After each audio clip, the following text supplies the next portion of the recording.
Good day to everybody, and welcome to this workshop from the STEC project's Theme 0, which means we're talking about in part about data and measurement issues. Also on behalf of my co-organizer and theme leader, Akrosh Valentini, I want to welcome you all to this workshop. We have an exciting program for you this afternoon or this day, wherever you may be. Well, for those of you who've seen the schedule or the setup, we are going to have 5 presentations. Each presentation is scheduled to take 30 minutes, after which there's 10 minutes for Q&A. If you have questions during the talk, please post them in the chat so that co-authors may already, if they're there, may already be able to answer them, or that we're collecting them for the Q&A afterwards. That is it for me as far as the preliminaries are concerned. Without taking more time, I would like to give the floor to Apoorv Gupta, who will talk about demand for quality, variable markups, and misallocation in evidence for India.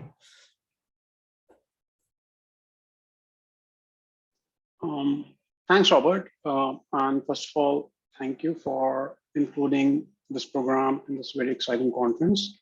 So yeah, as Robert mentioned, I'm going to talk about markups and misallocation. And as many of you would know, that there is now large influential literature documenting that there is large variation in marginal products across firms, even within narrowly defined industries. And this variation in MRP or marginal products is basically attributed to distortions that prevent efficient resource allocation across firms. Now, more recent literature has argued that, or has shown that markup variation is an important source behind this MRP dispersion. Now, a natural question to ask is what drives this markup dispersion? And while there are a lot of theoretical models on this, there is much little empirical evidence on sources driving markup variation and how that is related to firm fundamentals. And this is an important issue because if markups are driven due to product market distortions, or if markups are exogenous, then it could potentially lead to large misallocation losses. However, if markup variation is driven by firms responding to heterogeneous demand elasticities they face in the consumer market, then these markups are endogenous to firms' pricing decision, and it might be that it leads to only limited losses from misallocation. Now, this is exactly what this paper is trying to answer. So this paper is going to document empirically how demand-side features could shape the distribution of markups across firms. And I'm going to provide a sufficient statistic to correct for biases in misallocation, in losses from misallocation. Okay. So let me be more specific. So I'm going to document the role of consumer demand heterogeneity in shaping markup distribution or dispersion across firms. And the things I mean by consumer demand heterogeneity are going to be twofold.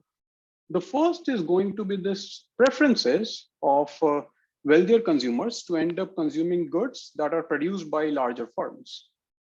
And the second sort of demand heterogeneity is going to be heterogeneous demand elasticities or price sensitivities across consumers with different income levels.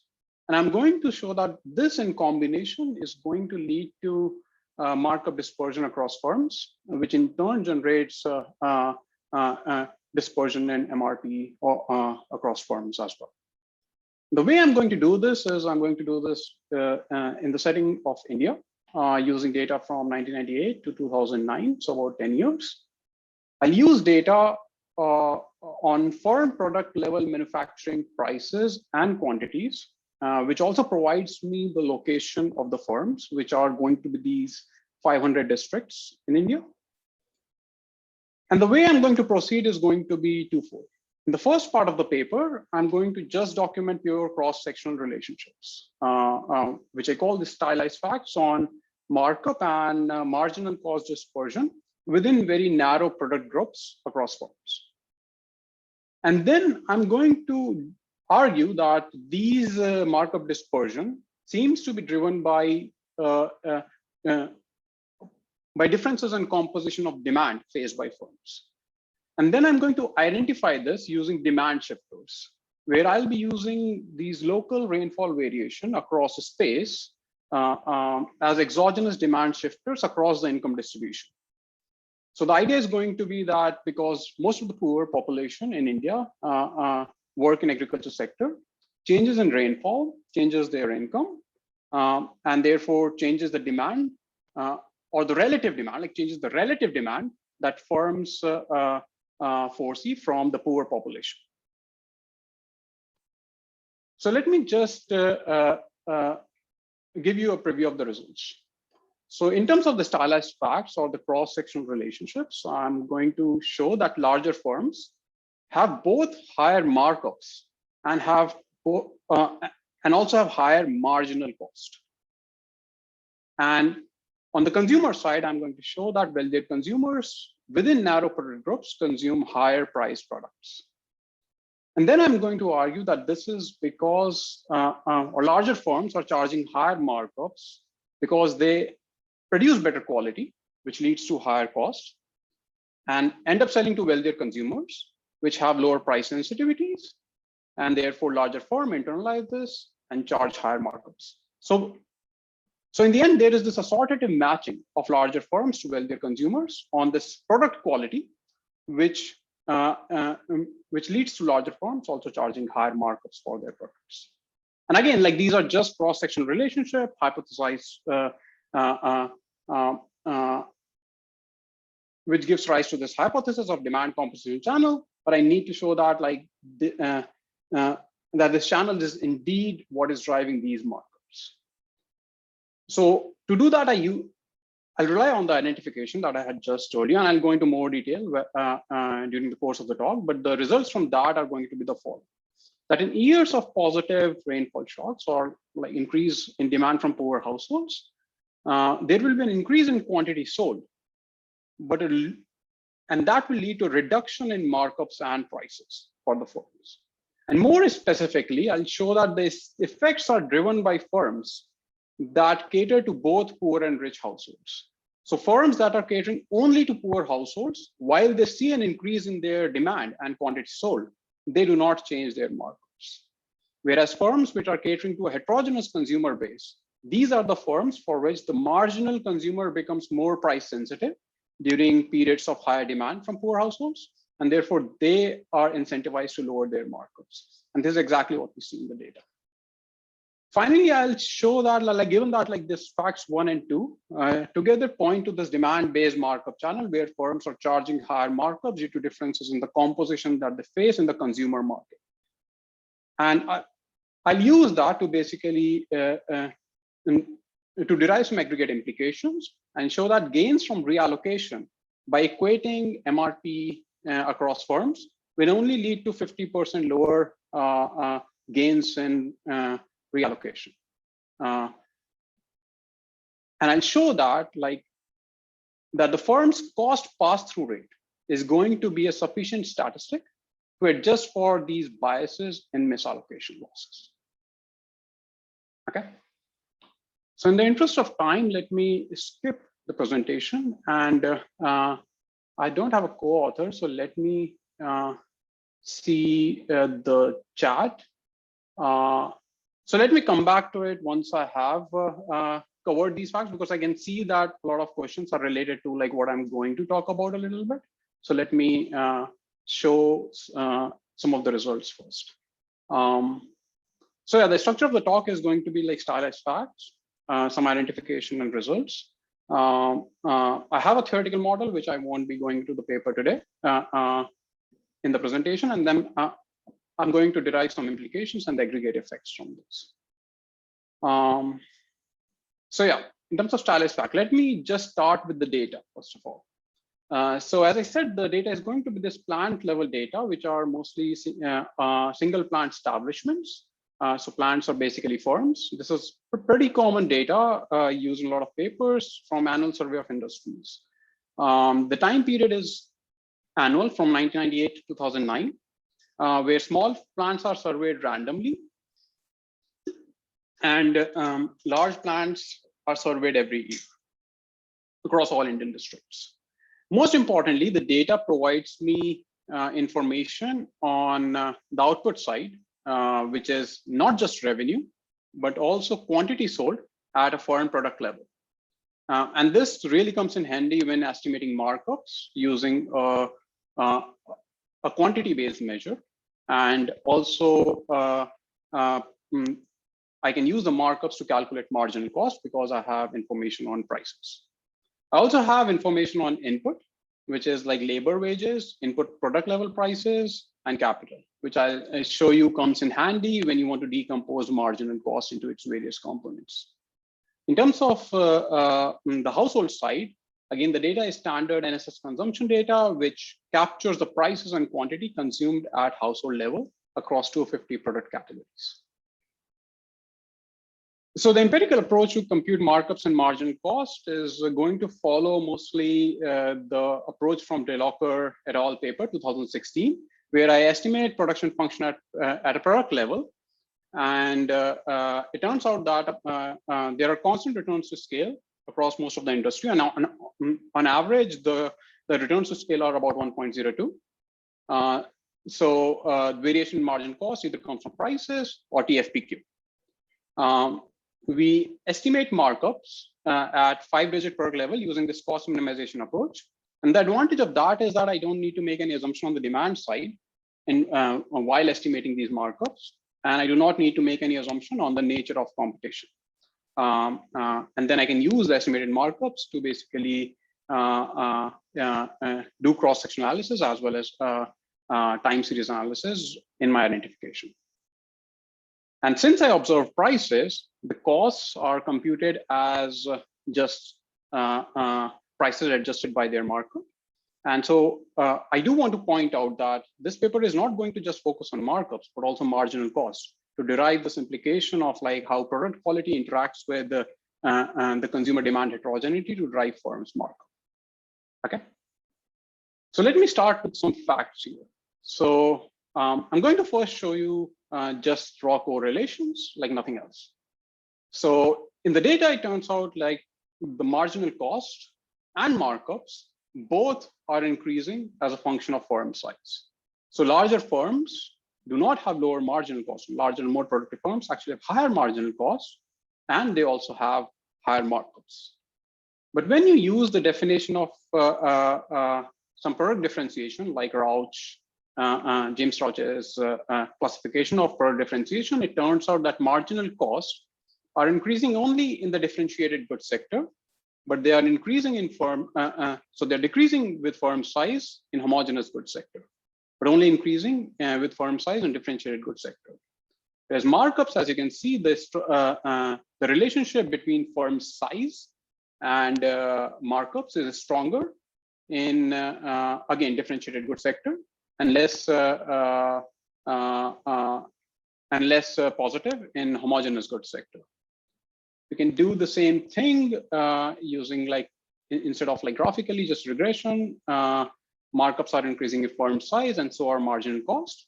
But when we want to decompose this marginal cost, it turns out that larger firms have higher input prices, which is a proxy of like product quality that they're using, because the idea is that to produce better quality of the goods, you need to have better quality of inputs, and you're not a price setter in the input market.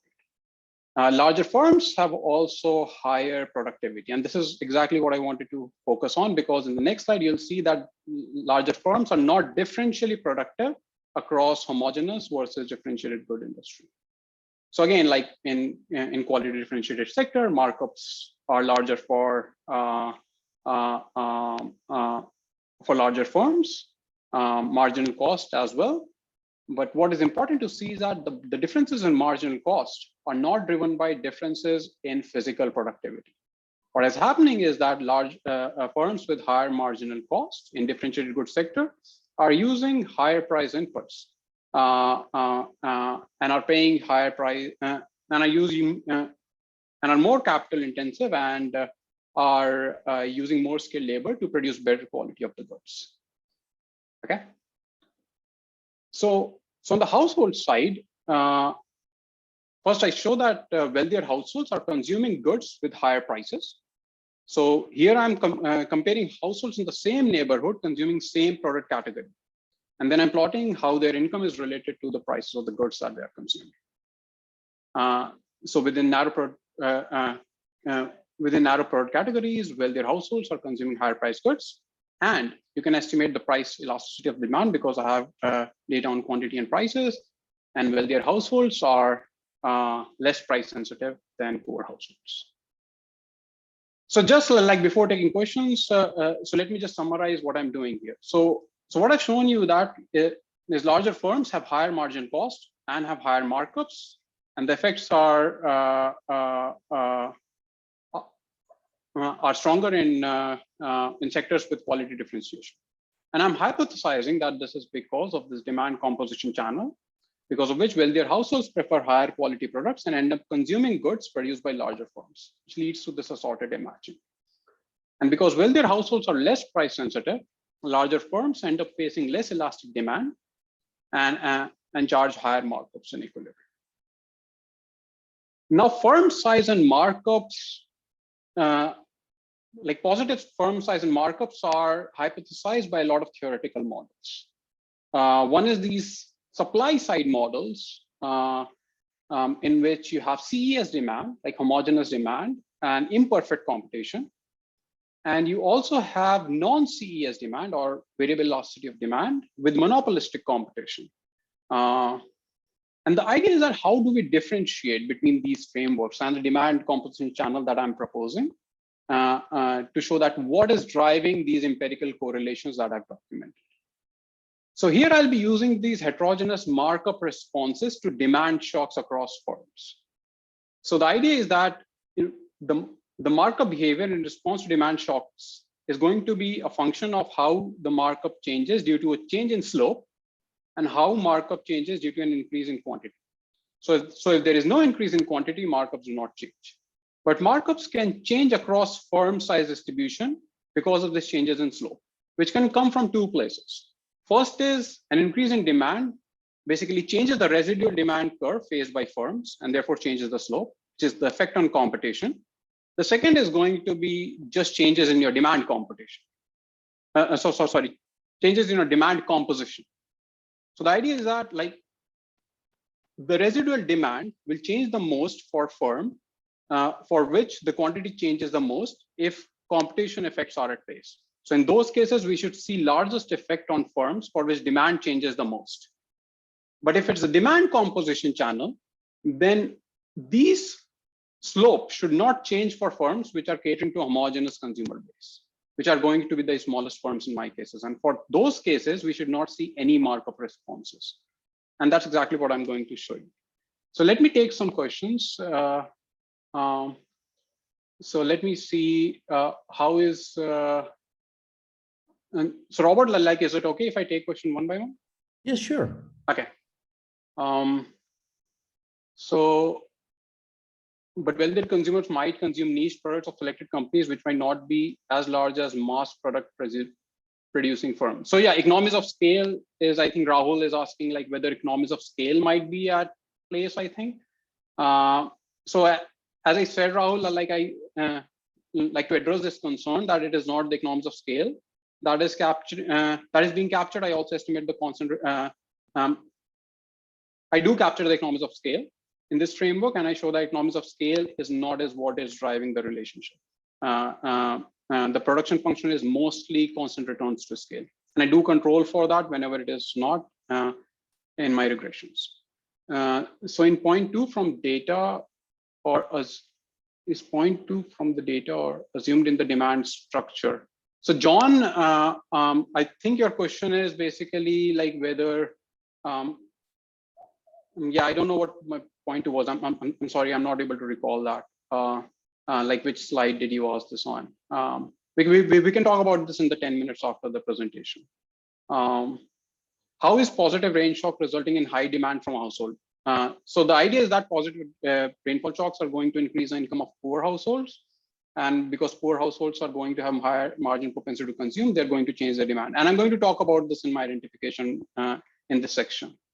How is TFPQ measured? So TFPQ is basically measured. So you can calculate it in two ways. You can use the production function estimation to estimate TFPQ because I use the quantity-based production, or you can just directly estimate the output elasticity and use the quantity-based output to calculate the residuals. And you can estimate TFPQ from that. I have done both to measure TFPQ. Any theoretical foundations for greater markup for homogeneous goods among small producers? That's an excellent question. So actually, the greater markups are not for smaller producer. Like I'm saying, the markups are larger for markups are higher for larger producers. So I'm not sure like what to make out of this. I'm sorry. Is the theoretical foundation of your study come from Mellets, Anotiniavo, or Rodriguez et al.? So theoretical foundation is like from the Mellets paper on firm heterogeneity, and then I add consumer heterogeneity on top of it. So it is not linear model like Mellets and Anotiniavo. So so it is adding Eric Weerhugen's and Faber and Farley's framework on top of Mellets framework. So this is not from Mellets and Otiniavo, which is more focused on linear demand. Okay, thanks, John. Yeah. Yeah. So let me move forward. And if I've not answered any question, feel free to like connect me after like the presentation or in the 10 minutes after the talk. It's a little bit hard for me to like understand the question right now. Maybe I've just done a bad job with it. I'm sorry, Robert. No, but just carry on, and we can always come back to things later on. Yeah, and again, like if I'm not answered something right now, just feel free to me to interrupt and unmute yourself and ask. Okay, so let me now talk about the identification and result. And first, let me describe the empirical strategy. So the idea is that we want to capture how markups change in response to the demand shocks. So we could do an OLS where markups, we regress on quantity sold by the firm and include like firm product fixed effects, product time fixed effects, etc. But there are obvious sources of potential bias in this. First is just simultaneity, that like the supply shock, the unobservable supply shock could be correlated with quantity, and which in turn change the markups. So markups are changing maybe due to some supply shocks rather than demand shocks. Second is measurement error, because I've measured stuff using prices, which are inversely correlated to the quantity, which is because I've calculated prices of sales over quantity. So there could be measurement error that leads to just mechanical negative correlation between markups and quantities. So the way I address this, I use these like rainfall shocks in district D in time T as demand shifters. So the rainfall shocks would change quantity, not uniformly across the firm size distribution, and I'll show this to you. And then you can basically assess how they change the markups across firms. So let me define the rainfall shocks first. So for each district, I define the districts into 10 deciles. So this is just picking up stuff from development literature to increase some precision in the estimates. So the negative, so the lowest three deciles are where the negative effects of rainfall are most prominent. So I define this as -1. The top three deciles are where the effects are most prominent in terms of positive shocks. So I define that as +1, and everything else is 0. So again, this is to like increase the precision in estimate. I've done like in the paper with like continuous measure, and we see that the results do hold in that case as well. So what are the identification conditions that we need for demand shocks to affect the markups in a causal setting? So first is relevance. And this was asked in the chart as well, that rainfall shocks should change the relative demand from the pool. So to do this, I provide two sources of evidence. One is this consumer level evidence, where I regress rainfall shocks on agricultural wages, and I show that rainfall shocks increase agricultural wages by 3%. So remember, these are temporary shocks. These are not like the permanent income hypothesis in this setting. Like these shocks have no serial correlation. They change income of poor households temporarily, but they only affect the income of agricultural population. More importantly, I estimate the marginal propensity to consume out of these temporary income shocks. And I show that the marginal propensity to consume among the poorest is almost 6 times the marginal propensity to consume among the richest. So basically, giving poor some temporary income shocks will increase the amount of quantity that they're demanding. On the firm side, we want to show that rainfall shocks should affect the demand for the firms that cater mostly to poor households, and it should not change the demand of the firms that cater to homogeneous to a consumer base. It should not change the demand for the households which are wealthier. And the second identification condition required is this exclusion restriction, that rainfall shock should affect markup only through the demand channel. And I'll show you these results, but as a summary, I show that rainfall shocks do not affect the marginal cost of the firms and neither their underlying component. So let me show you the results on the firm level demand shifters, that how does rainfall shocks affect the demand of the firm.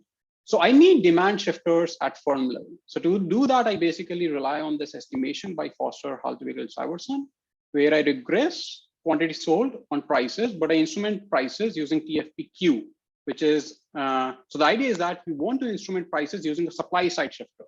And any residual in that regression, which is the eta IJT, is going to be capturing the changes in demand of the firm. So these are the idiosyncratic demand shocks of the firm. And then I regress these idiosyncratic demand shocks on rainfall shocks measure to see how they change across firm size distribution. So first of all, let me show you the average effect. So rainfall shocks are affecting the demand of the firms. So in times of positive shocks, the demand increases by 1.2%. So this is average across the firm size distribution. I'll show you that the effects are highly heterogeneous across the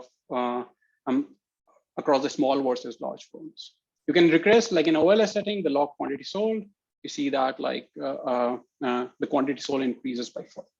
And then we can see this exclusion restriction in terms of marginal cost, TFPQ wages, and input prices. And we see that these shocks are not affecting the marginal cost of the firms, and neither their TFPQ or input prices, which is a proxy of product quality in this setting. So let me now start documenting the main results of the paper in terms of the average effect. So again, I'll start with the average effect.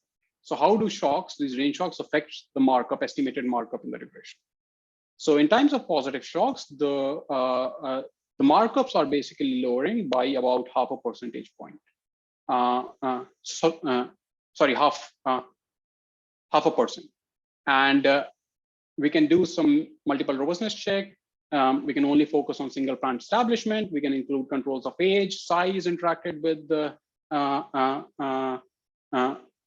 year. We can include past rainfall shocks. The effects remain robust. Now, let me come back to the mechanism that I proposed, which is this demand composite channel, which is driving this variable elasticity of demand in my paper. So markups, again, can change due to changes in slope or changes in quantity. Now, the demand shock is necessary to generate changes in markup, which could change because there has been a change in the residual demand curve faced by firms, which is due to increase in competition, or it could be due to changes in the composition of the demand, which changes this price elasticity of demand of the firm. So in the paper, I show theoretically that the price elasticity faced by firm is a weighted average of the price elasticity of the sales it makes to its consumer base. So if you're a firm which sells 100% to poor household, your price elasticity is going to be the price elasticity of the poor households. But if you're a firm which sells equally to poor and rich households, your price elasticity is going to be this weighted average of the price elasticity of the poor and rich household. So anytime you change the weights, which is due to this demand shock, your price sensitivity will change, and so will your markup. So again, like, let me reiterate, markup can basically change due to supply side responses as well. That is this competitive effect. That increase in number of consumers demanding products increases the number of firms in the economy, changes the residual demand curve and the slope faced by firm, which lower their markup. It could also be this variety effect that firms increase the number of product varieties, which endogenously changes the elasticity of substitution and changes the markup. The most important thing to note here is that in both these scenarios, the markup should change mostly for the firm which also witnesses the largest increase in quantity sold. So firms for which there is the highest increase in demand will face the biggest change in its residual demand curve and should lower its markup. Whereas in demand composition channel, that is not the case. Like in my case, what is happening is that firms which are witnessing the highest increase in quantity sold are the smallest firm. But these are the same firm which sells to a homogeneous consumer base. And for these firms, the marginal consumer is not changing. It was poor before, it is poor afterwards, and faces the same demand elasticity. But the firms which are in the middle of the size distribution, which are selling both to a rich and poor household, are the ones for which the marginal consumer becomes most different in terms of its price elasticity. And those are the firms which should change their market. So the demand composition channel basically proposes that the increase in demand from poor increases firm demand elasticity and markups differentially across the firm size distribution. And that is what I'm going to test now. I'm going to see the response of markup, demand shifter, margin cost across the firm size distribution in response to this demand shocks. So first, again, identification condition, I show that the demand and the quantity sold is increasing mostly for the smallest firms and does not get affected for the firm in the right tail of the distribution, which are the largest firms selling to build this household. The marginal cost is also not changing for these firms, which is again like a good sanity check on the exclusion restriction criteria. But as we can see, the markups are changing mostly for the firms in the middle of the size distribution and not for the firms which are witnessing the largest increase in their demand. And these are the firms for which the marginal consumer becomes more price sensitive during period of higher demand, and they should lower their markups. And that is what we see in the data. We can see whether the differences are driving from homogeneous goods sector or differentiated sector. And we see that the effects are driven mostly in differentiated sector. So I think I have about 10, 12 minutes, if I'm not wrong. And so, well, for the overall, so 12 minutes until the next speaker comes on. Okay. Okay. Oh yeah. Okay. So let me just like show the aggregate effects soon. So we want to basically show that how do markups lead to misallocation, and how much aggregate gains from reallocation can be generated when we equate markups across firms by equating their marginal revenue of product. So basically, the cost minimization implies that marginal revenue product is a function of this output wedge, mu I markups, and some input wedge. And we know from Hayes and Plano and other influential work that MRPX varies across firms if and only if there are these wedges across firms. I do a simple exercise. I assess how large are gains from reallocation when we equate this marginal revenue across firms, but when markups are variable. So I basically use this framework of Petrine, Levinson, and Bakai and Fari to decompose aggregate productivity into total output and input.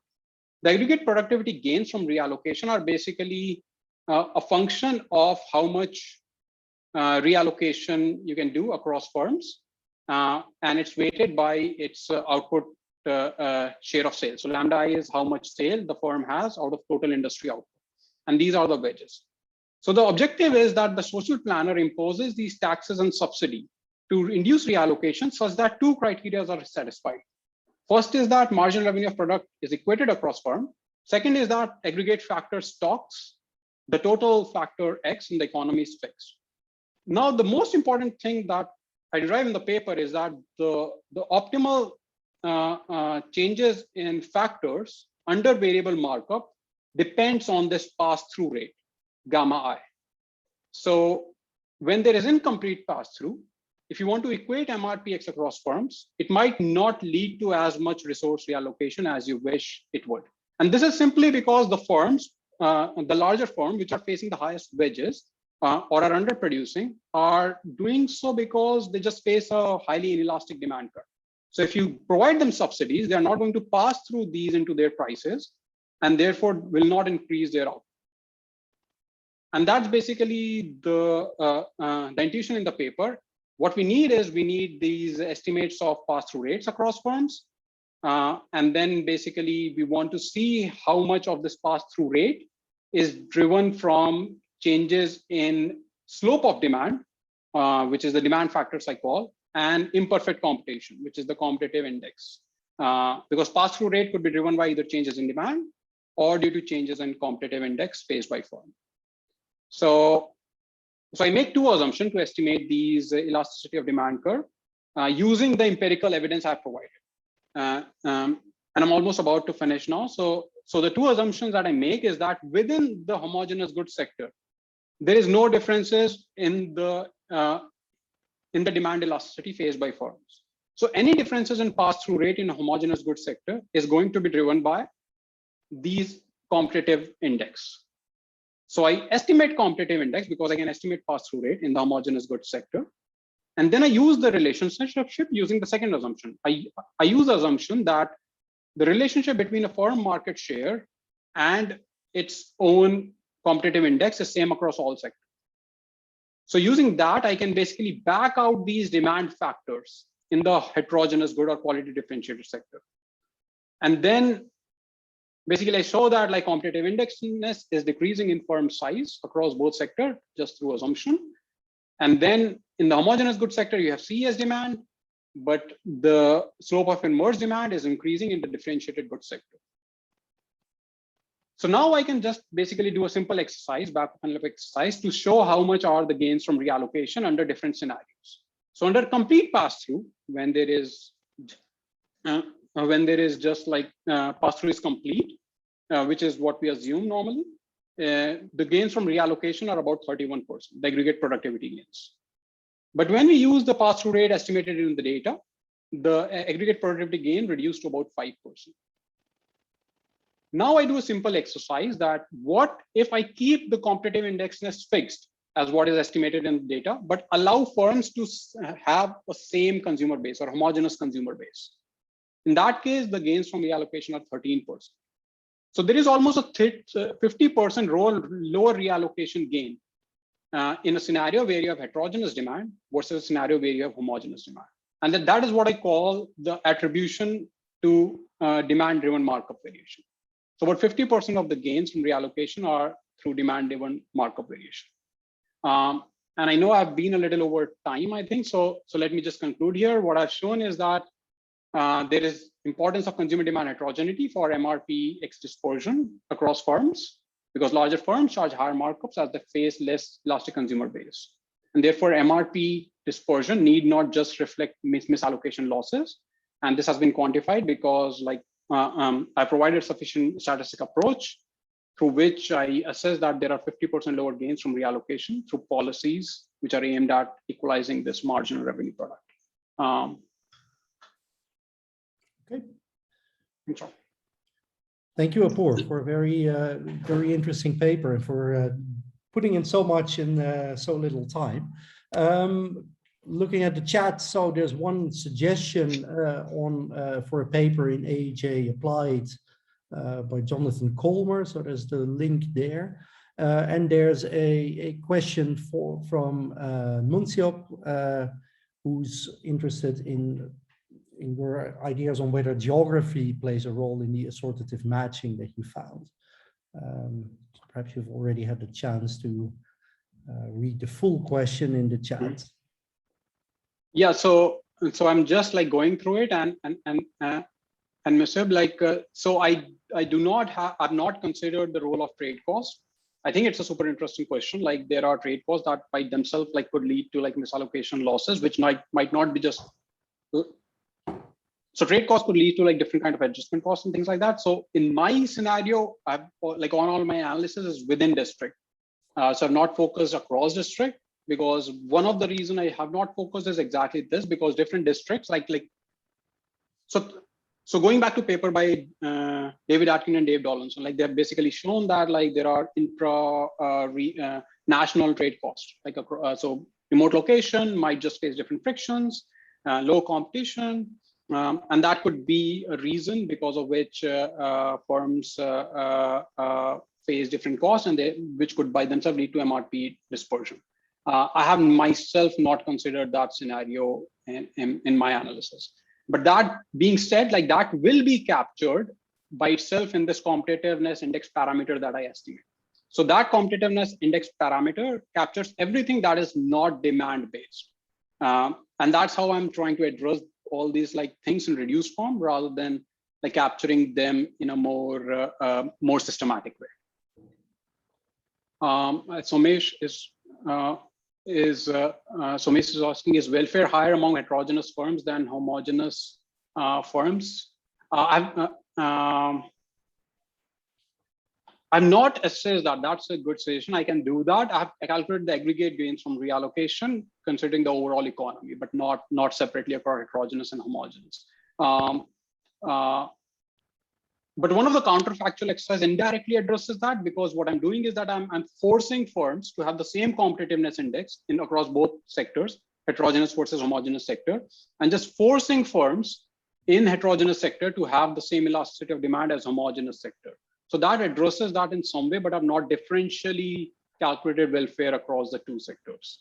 And Ariel has our very low demand elasticity per figure 3 of the paper consistent markup levels you estimate. Oh, that's a good suggestion. So in one of the theoretical models I have done what are the estimates? So using the estimates that I estimate in the data on demand elasticity, what should have been the markup distribution in response to demand shock? And I do see estimates are pretty close, but I haven't seen the cross-sectional evidence is not what I've estimated. I've estimated the time series evidences, but not the cross-sectional, and I should do that. No, thanks, Ariel. I've not done the how much of the cross-section is just like if I impute the elasticities, how much is it? Okay. Thanks. I think that's we've gotten through the questions that are currently in the chat. So if somebody's still typing up something, leave a mark now. If not, then thank you again, Apoor, for a great presentation. And we move on to our second paper for the day by Jamilia Nikmatulina from LSE. So we're moving from India to Russia and from markups to sanctions. Well, Jamilia, the floor is yours. You're still on mute. Yes, sorry, thank you so much. I couldn't think of a better audience to have feedback from for this paper. So I'm going to talk about misallocation and state ownership in Russia. Okay, so we already heard from the first speaker that allocative efficiency has been shown to play a key role in the TFP gaps, especially in developing countries. It is still unknown, though, what allocative distortions explain the biggest share of the gap. And ownership and political connections of owners is a potentially large channel, especially in countries that have a high share of state ownership. In this paper, I'm going to ask two questions. How much does state ownership affect aggregate efficiency and allocative efficiency? And the second question is through what channels? The literature doesn't have a consensus of what are the main drivers of misallocation. So we heard from Rottenberg that some firm subsidies in India explain in the order of 1 to 2% of the TFP gap. Then Baum and Matre found that capital market regulations also in India have kept India between 3.7% and 16.9% away from higher efficiency, and when the market liberalization was happened, the TFP gains were of this size. Midrigan and Shu find that misallocation from financial distortions is about 5%.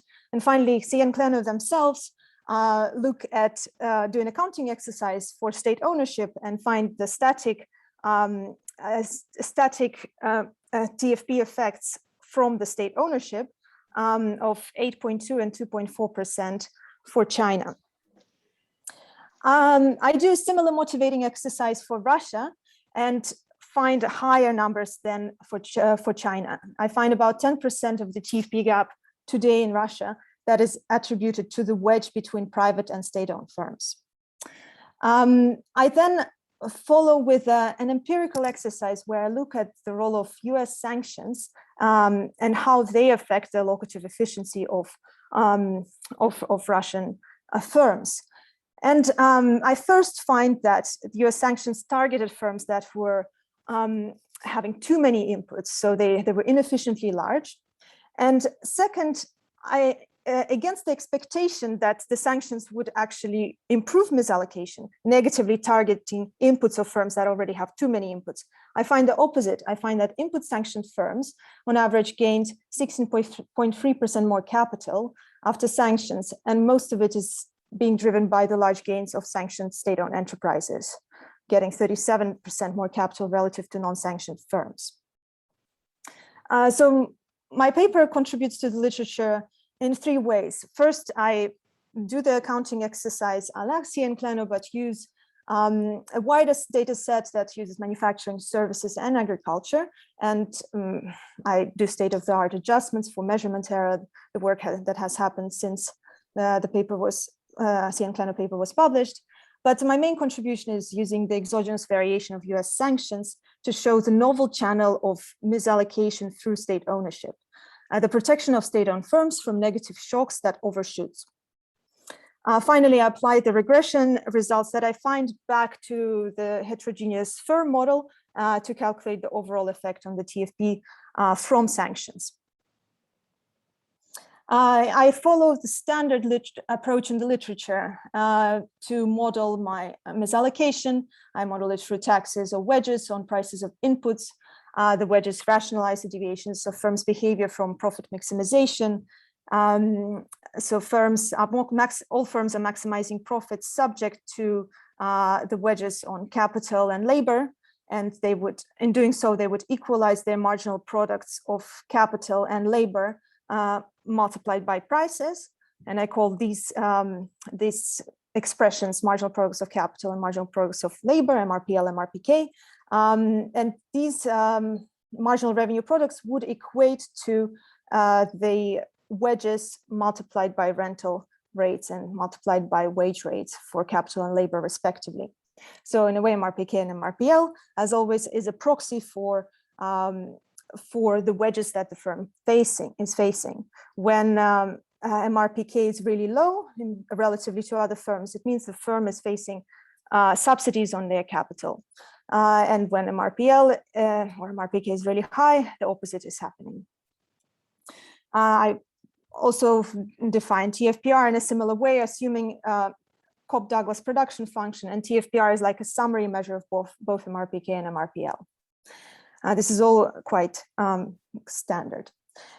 So in order to calculate the aggregate effects of state ownership on Russian TFP and do my empirical exercise, I use the data on the universe of Russian firms that are reporting their balance sheet information. It's about 100,000 firms from Spark database, which is a private aggregator of official data. There I have balance sheet data, tax information, employment and ownership information at the firm level for 7 years between 2012 and 2018. So I have private and state-owned firms covering manufacturing, agriculture, and services. It's not a balanced sample of medium to and large firms. That, however, covers a large share of Russian value added, 61%. And revenues in total actually exceed Russian GDP because of the double counting of materials. Let's see how Russian firms look like if you divide them into two groups, state-owned firms and private firms. You see several different variables plotted in these bell-shaped curves, where the red dotted line is state-owned firms and the black line are private firms. All except the first graph are the values demeaned by industry and representing the fixed component, time invariant component of each of the variables. So we see that the state-owned firms have higher value added, which is expected compared to private firms on average. If we look at the physical productivity of state-owned firms, it's lower than for private firms, especially on the higher end. And moving on to the most important measures that are proxies for misallocation, we see that capital productivity for state-owned firms is lower in terms of their mean compared to private firms. However, we also see this that shift for labor productivity as well. So it's not just capital that's kind of too high for state-owned firms, it's also labor, especially on the high end, which is the first graph on the second row. Finally, TFPR, the summary measure, just summarizes the capital productivity and labor productivity, MRPL and MRPK, and confirms the same finding. So we have state-owned firms that have too many inputs compared to private firms, which is the similar story that CEPR saw in China and is expected. So for my motivating counterfactual exercises, I performed two exercises. First is just looking at the overall distance to the frontier that's available, that is there to go, and that way I just simply redistribute all capital and labor efficiently across all firms within each industry. And the second counterfactual exercise is to redistribute capital and labor within ownership by industry groups efficiently, so that the remaining TFP gap that is there can be attributed to the wedge between state-owned and private firms within each industry. In doing that exercise, I follow all the very standard assumptions of CEPR. First, because I want my results to be comparable, and second, actually, despite, to be comparable to CEPR, and second, even though the standard calculation potentially is prone to, production function misspecification or measurement errors and other things that are not necessarily misallocation, for me, it actually gives a conservative estimate, because for me, that overall misallocation is the denominator by which I divide the misallocation attributed to state-owned firms. So in a way, having found large role of state-owned firms is a conservative estimate in explaining the overall TFP gap, which maybe is biased upwards in my calculation. By the way, the overall TFP gap in Russia that I find, even in the most conservative calculation that I do, even adjusting for time variant measurement error or time variant adjustment cost, and only looking at the persistent wedges over time, still gives me a higher gap than in China, higher TFP gap in Russia than in China. So my preferred calculation that attributes the role of state ownership in the overall TFP gap is the row number 2 in this table, where I find that about 10% of the TFP gap is attributed to state-owned firms. So it's quite large. And to remind you, CEPR find about a maximum 8.2%, that number. So, and despite, and because my calculation is more conservative, what I conclude is that actually Russia suffers even more than China from the role of state-owned firms. So the above exercise gives nonetheless no information about why and how state-owned firms become misallocated. And I use an exogenous shock to inputs of state-owned firms to demonstrate one channel through which misallocation worsens due to state-owned enterprises. I showed that state-owned enterprises and other politically connected firms are protected from negative shocks, or where the protection more than compensates the shock. The sanctions from the US started in between 2012 2018 in a staggered fashion due to foreign policies of Russia, And they were of twofold. So there were the input sanctions that affected long-term loans of specific Russian firms and their other imported inputs. So that was a negative shock to long-term loans and other imported inputs. And there were also blocking sanctions that blocked some Russian firms and some Russian individuals and all the firms that they own from doing business with the US and Europe. For my exercise, I prefer to use input sanctions as the main treatment of interest, because there I know exactly what happens to the inputs and I don't need to worry that the outputs are also affected. But in all my exercises, I control for blocking sanctions throughout. I compile a dummy of sanctions treatment that is composed of about 1,100 sanctioned firms that have the data. And these firms include not only the firms listed in the US Department of Treasury website, but also the firms that are majority owned by directly listed firms, directly sanctioned firms, because by the rules, by the US rules, any majority owned firm is also sanctioned as a result. So this data set gives me, gives me my treatment variable of interest. And there is some overlap between across two types of sanctions, and sanctions are affecting both private and state-owned firms. And again, I control for both types of sanctions in all my exercises, but looking with more interest at the SSI sanctions. Let's see how do sanctioned firms look before sanctions, a priori before sanctions? Are they more misallocated than the non-treated firms? And in this graph, you see the similar exercise that I did for the state-owned versus private firms, but I look at the treated versus non-treated firms by SSI sanctions. And again, I look at the time invariant component of their misallocation before treatment.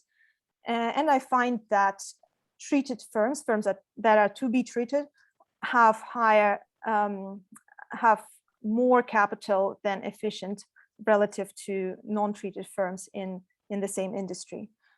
So they, and again, I'm looking within industries, so I demean everything by industry.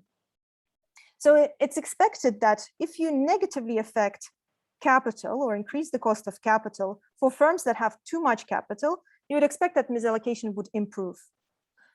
But in fact, what I will find is the opposite. My main regression specification of interest looks at the key firm level variables, like log MRPK, log value added, log revenue, and log capital, and I regress these on my input sanction dummy, that is time variant. I always control for the SDN, the other type of sanction, and I control for the time invariant differences across treated and control groups. With firm fixed effects, I control for the industry level time variant shocks that could coincide with sanctions that more heavily affect certain industries in a certain time period. And I also take care of the differential trends by firm size, with size by year fixed effects. I cluster my errors by firm and 4-digit industry by year. So I perform this regression directly just to see the average effect of input sanctions on all treated firms. And I look at the differential of state-owned firms after treatment. How much time do I have? I think I have a little bit, that's good. Okay, so this regression, just one of my most stringent specifications, summarizes the results. I'd like to draw your attention to column 2, where I look at the effects of SSI sanctions on log MRPK and the differential for state-owned firms. I find that sanctions had basically zero effect for private firms, and the differential for state-owned firms is negative. So log MRPK for state-owned firms differentially decreased after sanctions. So this result can happen for 2 reasons. First reason is that the revenue of these state-owned firms dropped as a result of sanctions. And the second could be that the capital of these firms grew. And I explore either of these two channels in the remaining columns. If I focus on column 4, again, I look at the direct effect of sanctions on private firms, which is basically 0, where Y variable is book value of capital. But the differential for state-owned firms is positive. So state-owned firms gained relatively more capital after sanctions. Now, what happens to value added? I find no effects on value added and positive average effects on revenues of these firms. Positive average effects on private firms and no differential for state-owned firms.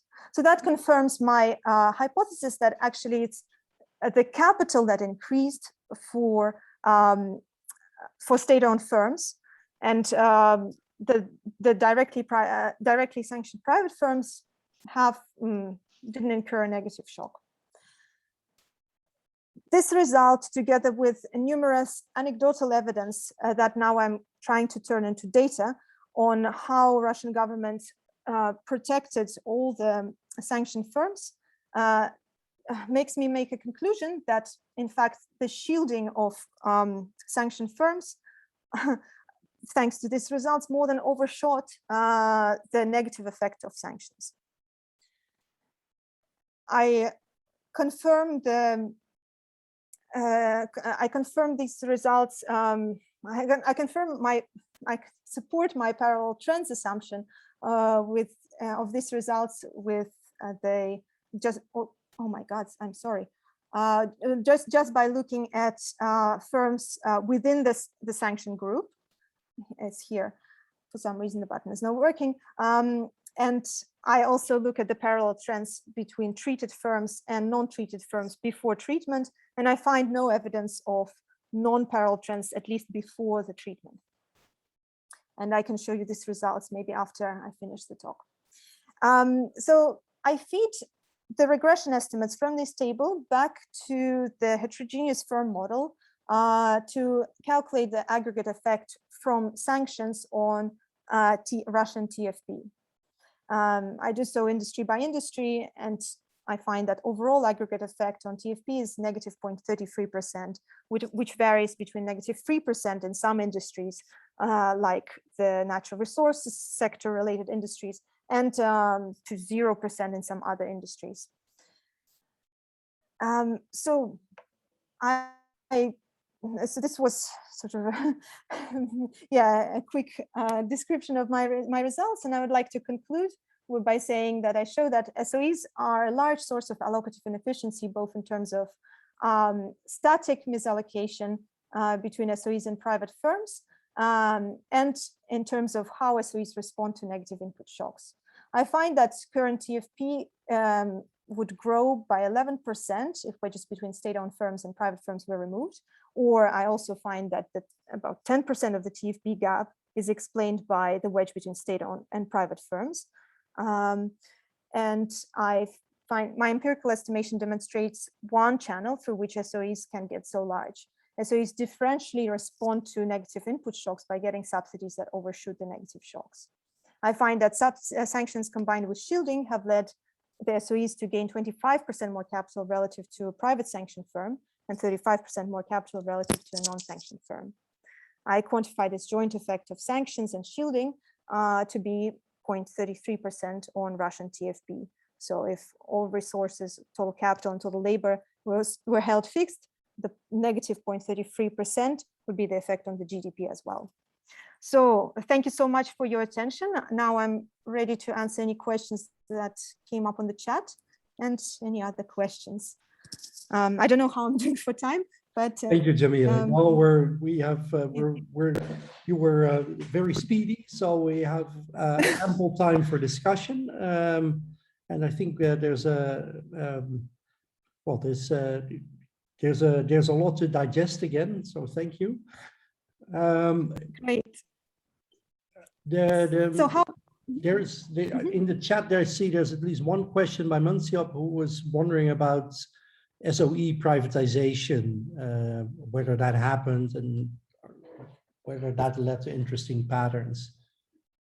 Yeah, so I agree. Ideally, I would have a natural experiment where I would see the privatization that happened, even hopefully randomly, where I could possibly quantify the effect of sort of SOEs going private on misallocation. But unfortunately, especially in the period that I'm looking at, very few firms got privatized. In fact, there was some movement in the opposite direction, very slight. So none of it is enough to have exogenous variation for to calculate for, the role of SOEs driving misallocation. That's why I had to look at kind of the external shock that affected SOEs and how they respond differentially to private firms to use it for my setup. There is, so there's a question about how Spark is different from Orbis. In my opinion, Spark is better than Orbis because it's, so Orbis, from when I compared the two data sets, Orbis kind of missed some firms, and Orbis is useful when you look at across different countries because they change the variables, the firm level variables, to make them comparable across other countries. So they sort of change the definitions from the balance sheet information. And the Spark data set uses kind of the de facto what firms report and do not do any exercises on that. And because Spark is sort of targeted to a Russian audience, they update their data faster, more often, and they not only use the data from the Statistics Bureau, they complement it with the data from the tax authority, which allows to cross-check for mistakes as well, the exercise that I already also performed before for this paper. But by the way, the Statistics Bureau data and tax authority are actually in the end quite comparable in the overall. So I would say Statistics Bureau data can be trusted. Yeah. Perhaps one follow-up question. So you mentioned the effects of sanctions on state-owned enterprises, and that this set of state-owned enterprises is pretty fixed. To what extent is there also the sort of the anecdotes from abroad suggest that the Russian government is mainly invested in resource-rich firms, oil firms, and so on. Are those sectoral effects interesting or relevant in this type of discussion? Oh, absolutely. I think, it's definitely to be done looking sector by sector, and definitely the natural resource sectors have a higher share of state-owned enterprises. But there are state-owned enterprises in also the services sector and the agricultural sector. The way I define state-owned enterprises for this exercise is not just kind of the official state-owned enterprises listed in the, government listings, but also the firms, private firms that are owned by 100% by state-owned enterprises.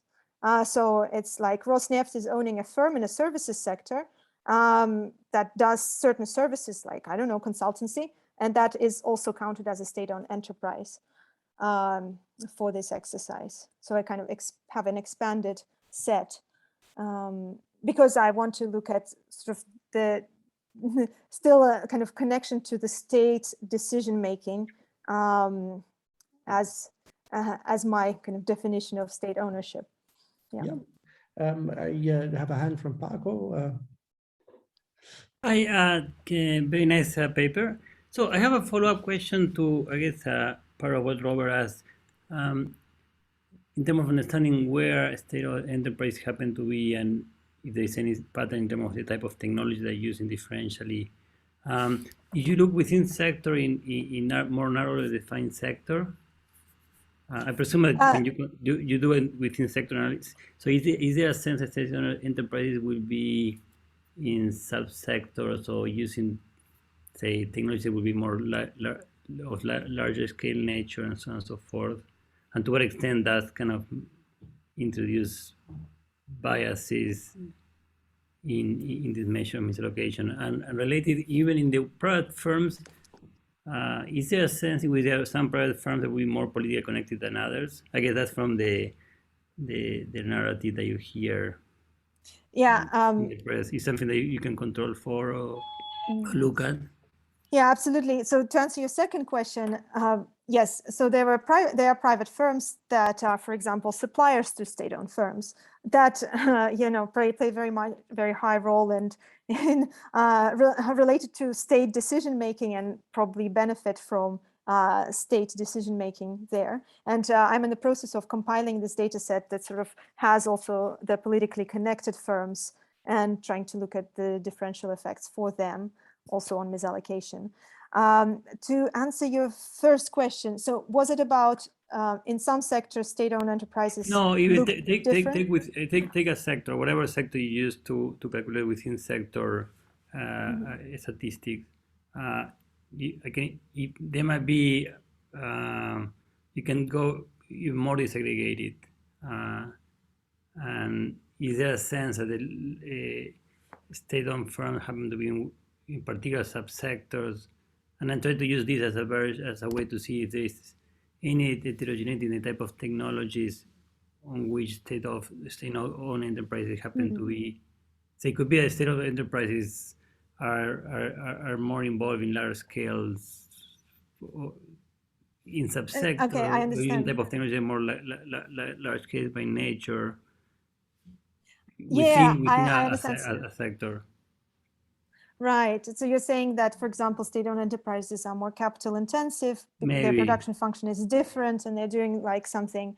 And I don't know how way this would be biasing or the calculation from one or the other. Or maybe it would be useful to look at a particular industry, and maybe there you can have a sense of describing that in more granular level, maybe with more anecdotal background. Yeah. I don't know how easy to do overall, but I definitely agree that that is a potential bias that could artificially increase the role of state-owned enterprises driving misallocation. To defend kind of my exercise a little bit, I find both the capital being misallocated and labor being misallocated for state-owned enterprises. So it's not just like that they're more capital intensive. I find that both variables are. Of course, yeah, it's still like they could rely on larger fixed costs more, and they need to have like a source of labor that just stays there just in case. So it could be like still driven by production function differences, and I agree that it's definitely important to zoom in to more narrow industries beyond the 4-digit industries that I look at. Or take advantage of some narrative approach that you might be able to do for some industries. Sure, thank you. Great, that's a useful discussion, I would say. I think that also gets us to the end of our questions. At least I don't see any open raised hands or comments in the chat. So I suggest we take a bit longer break so that we stick more or less. Well, you can also, well, maybe now let's actually have a 15-minute break and start 10 minutes early, because I think there's enough people here, and the longer we can keep everybody online, the better it is for our presenters. So it's now 3:15 UK time, and we continue with our second Gupta, in 15 minutes at 3:30 UK time. Okay, welcome back. And so we are at the end of our first break, which means we get on to the third paper of this session. And with that, we'll also switch chair of this workshop to Akos.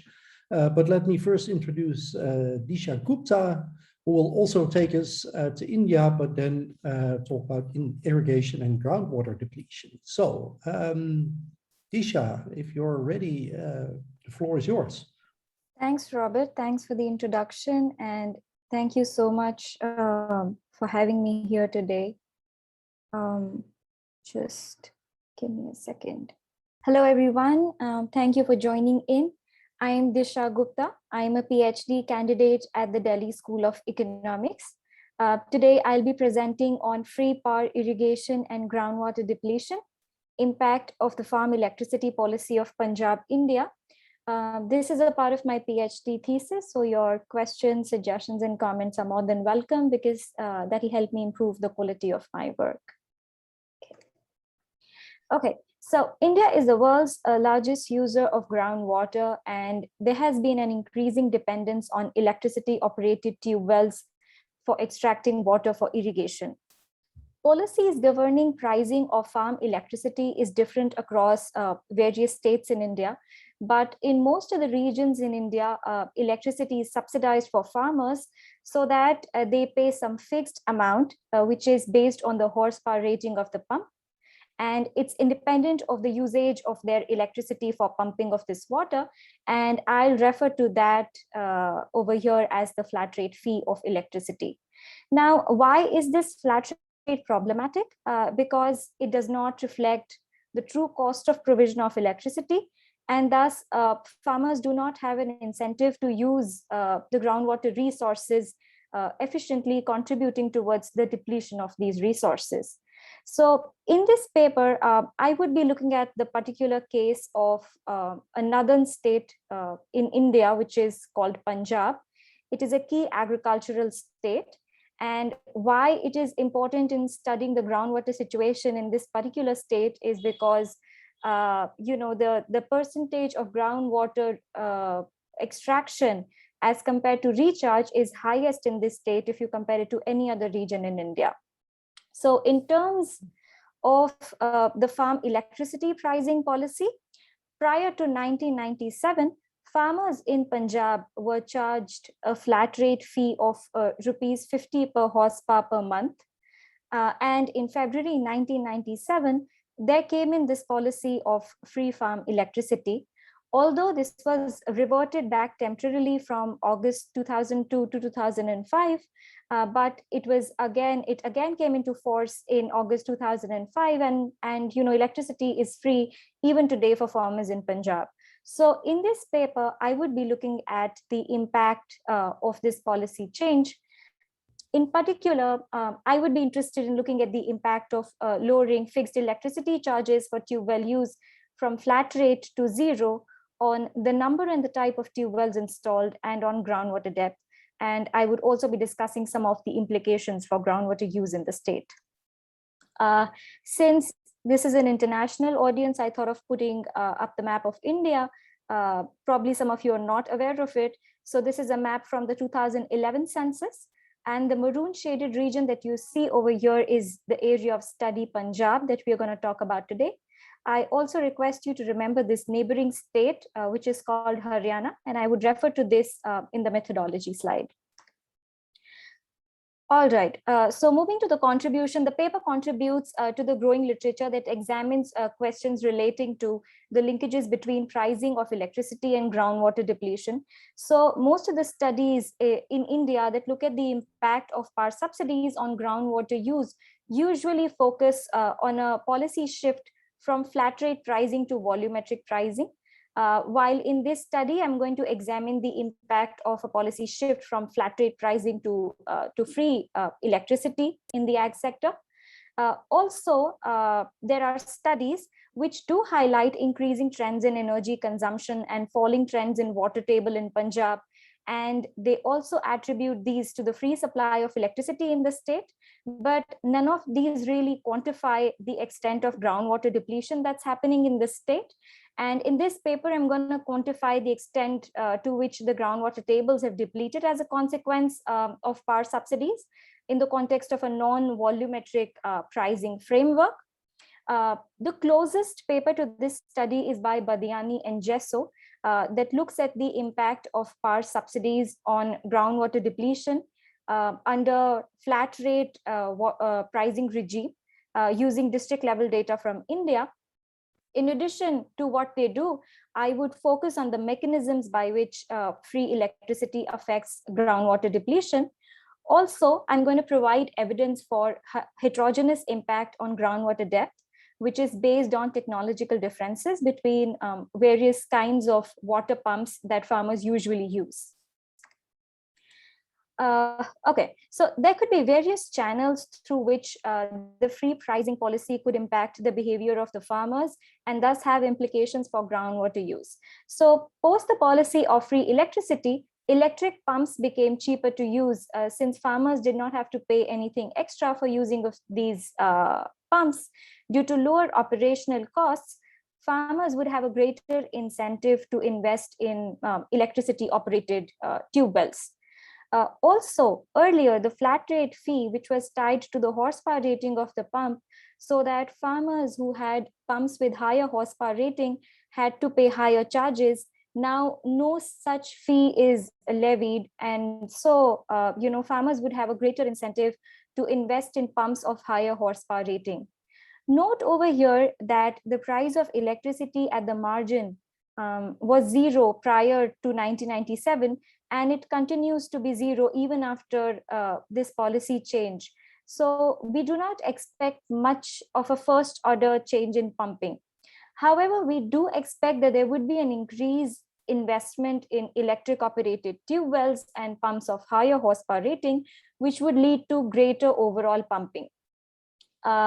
Okay, so before I get on to the third channel that's listed on the slide, which talks about the heterogeneous impact on groundwater depth, let me just very briefly introduce two kinds of irrigation pumps that are most widely used, namely the submersibles and the centrifugals.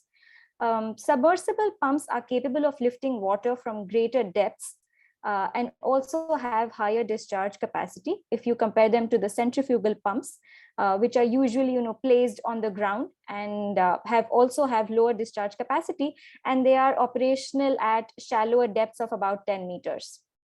So in this third channel, I'm going to look at the heterogeneous impact on the depth around this cutoff. So farmers may anticipate that greater investment in electric operated tube wells and pumps of higher horsepower rating by other farmers may lead to a rapid decline in the water table.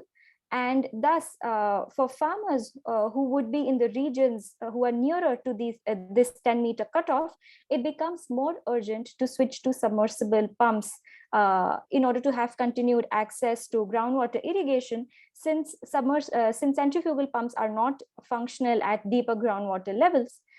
Also, as I just told you, since these submersible pumps have higher discharge capacity, this switch from submersible to centrifugals is expected to lead to a greater pumping happening around this cutoff, which would contribute to the heterogeneous impact, which we are interested in looking at as the third channel through which the policy might be having an impact. Okay, so I rely on two sources of data. The first one is the minor irrigation census. It is a village level data set. I take data from years 1993 and 2000-2001, which corresponds to the second and the third rounds of the minor irrigation census. The variables that I have over here are the average groundwater level, the number of dug wells, deep tube wells, and shallow tube wells in each and every village.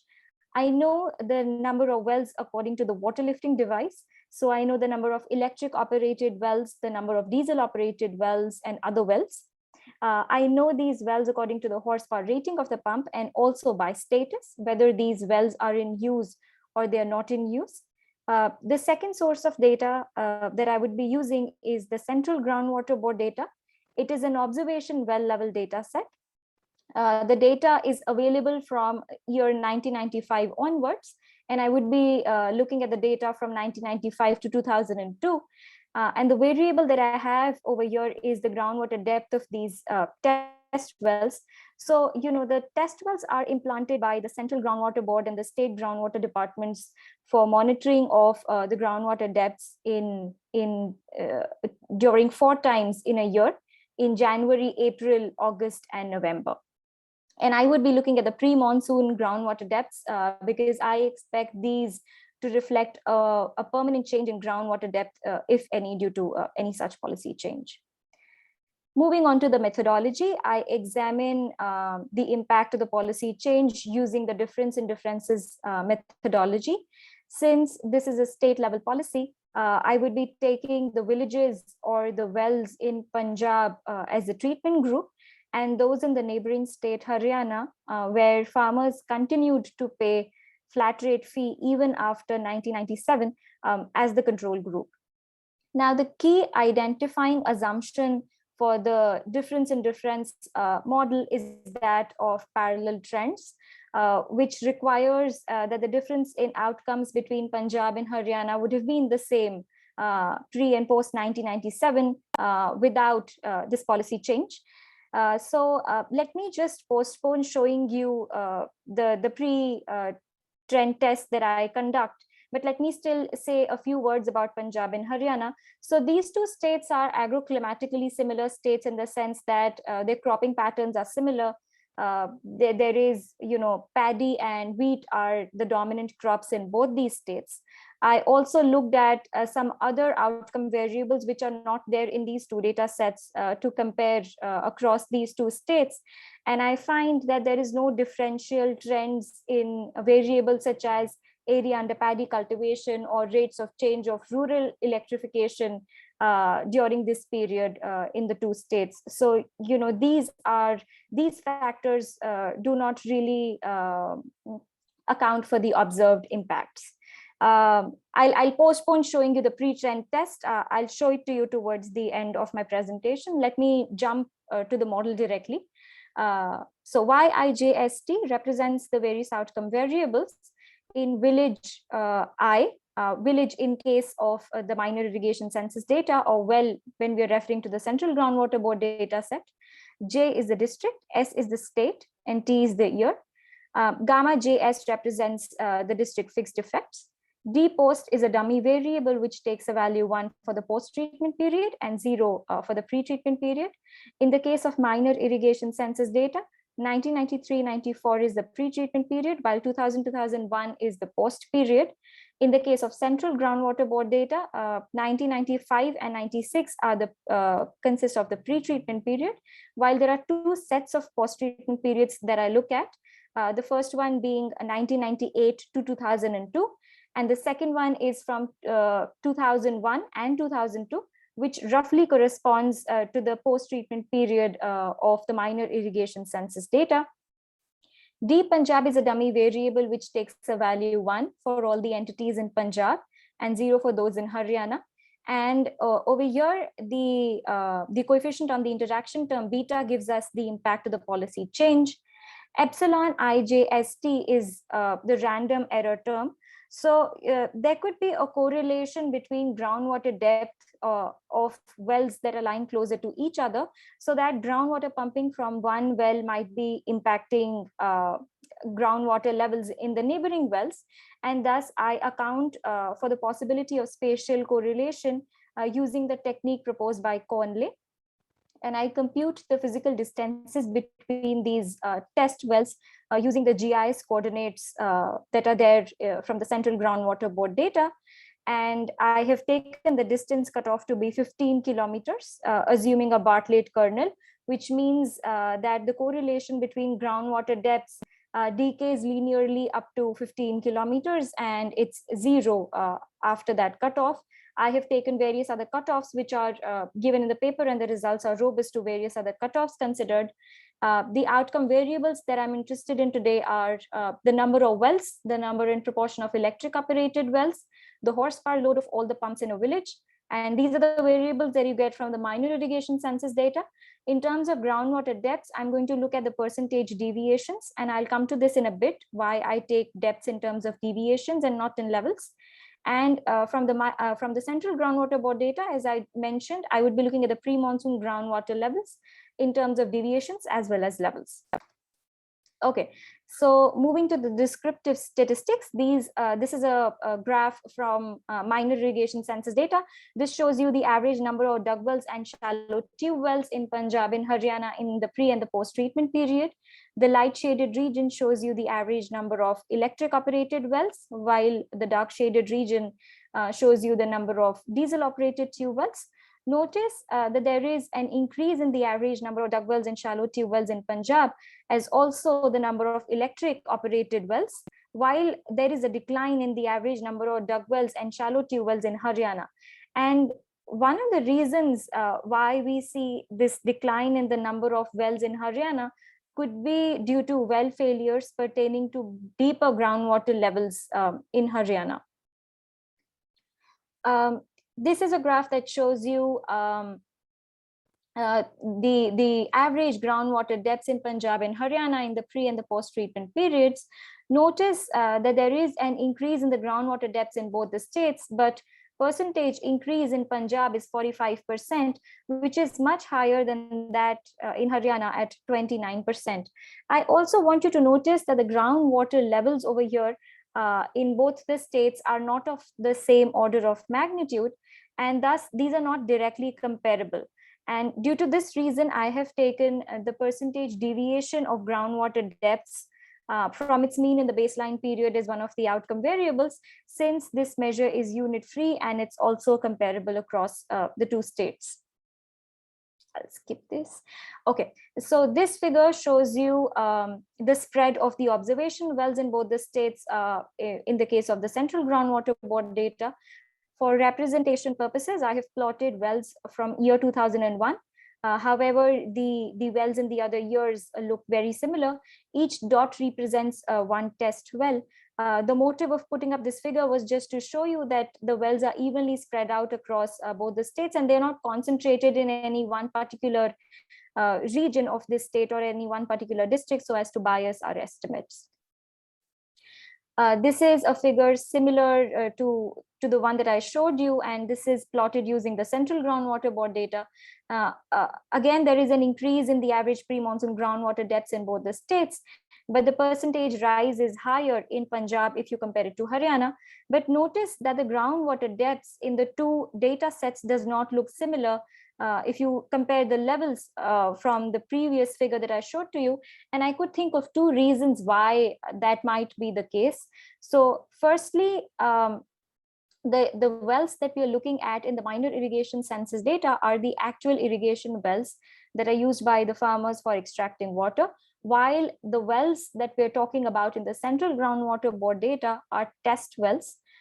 Those are used for only monitoring of the groundwater levels. Those are not the actual irrigation wells. Secondly, the composition of different kinds of wells is also different across the two data sets.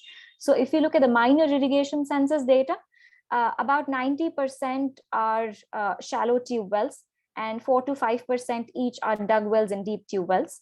While in the case of the Central Groundwater Board data, about 80% are dug wells and the remaining are shallow tube wells. So the composition also varies across these two data sets.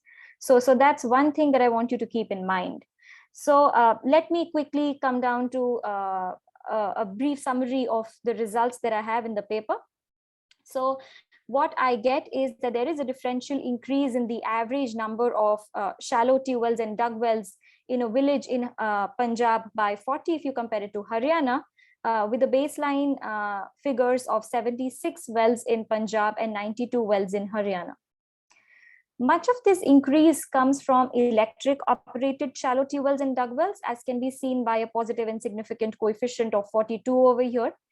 And not only have the number of electric operated wells gone up, but also their proportions have increased by 14% more in Punjab if you compare it to Haryana post this policy change.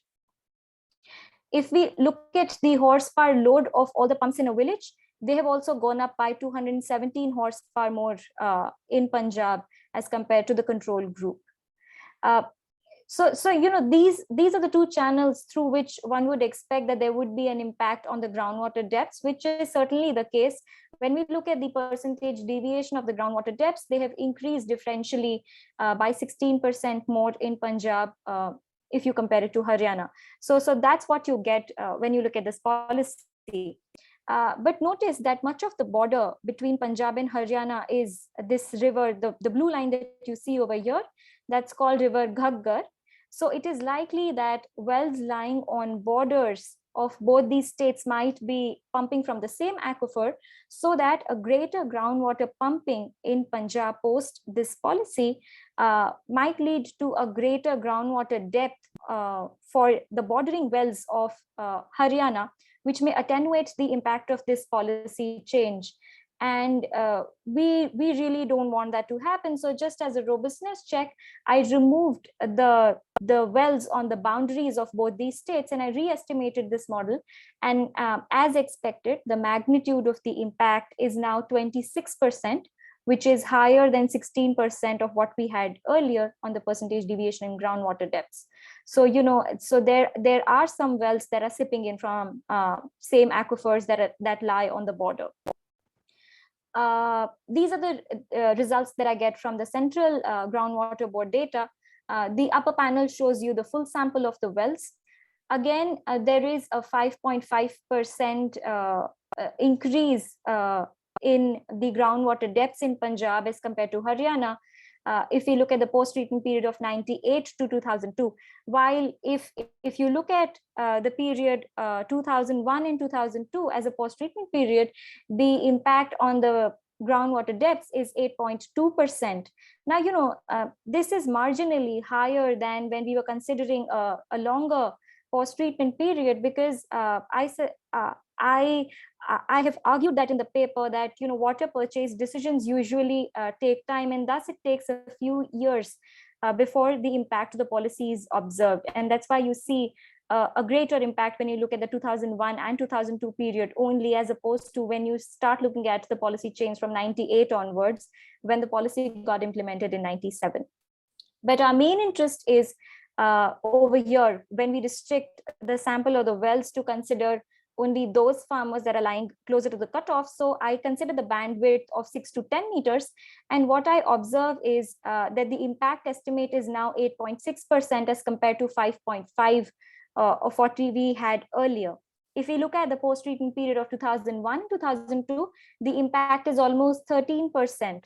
So you know, the average groundwater depths increased by 13% more in Punjab if you compare it to Haryana for the wells that were lying closer to the cutoff of 10 meters, as compared to only 8% impact when you consider the full sample of wells. Okay, so let me just come back to the parallel trends assumption, which I didn't show you earlier. So I checked for this assumption by conducting a pre-trend test using data from the pre-treatment years from both the states. But unfortunately, from the minor irrigation census data, I do not have access to the village level data from the first round of the minor irrigation census, but I do have district level data, which I have used over here. So these are the pre-trend test using the district level data. And as you would see, when I consider various outcome variables such as the number of wells, electric operated wells, diesel operated wells, and cultivable command area, the coefficient on the interaction term is insignificant for all these outcome variables.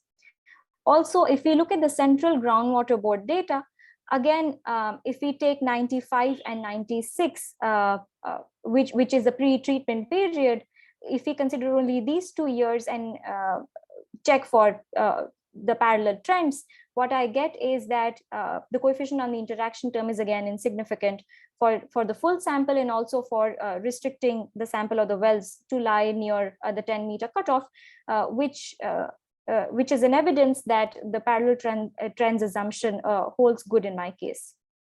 So I would now like to conclude my presentation by saying that the farm power subsidies do lead to groundwater depletion. And I have shown you a particular case of the northern state of Punjab.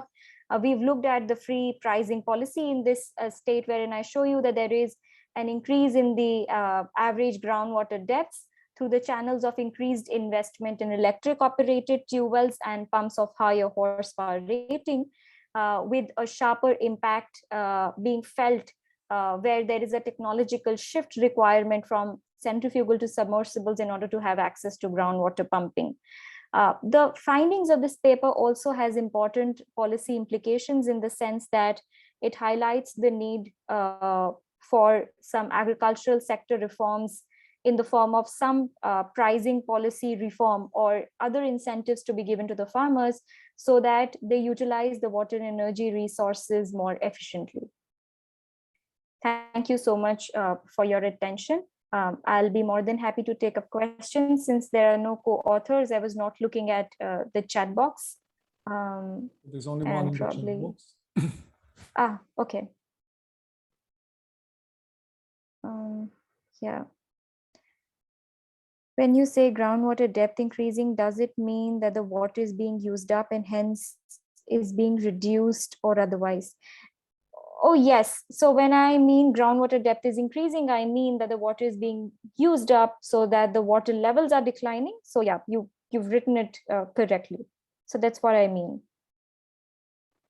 So the water tables being declining is the groundwater depth. So usually the way this data set is, the groundwater levels are measured as meters below ground level. So it's measured from the ground to the level of the water that you have. So I was using groundwater depth and levels interchangeably. So any other questions? Oh, can I ask one question? Yes, please. Okay, so I mean, very interesting presentation. So I wonder what the agent has expected about this free electricity policy. So is it designed to be temporary or permanent? So I think that depending on that expectation, the degree of the technology adoption should vary. So I want to understand better about the institution itself.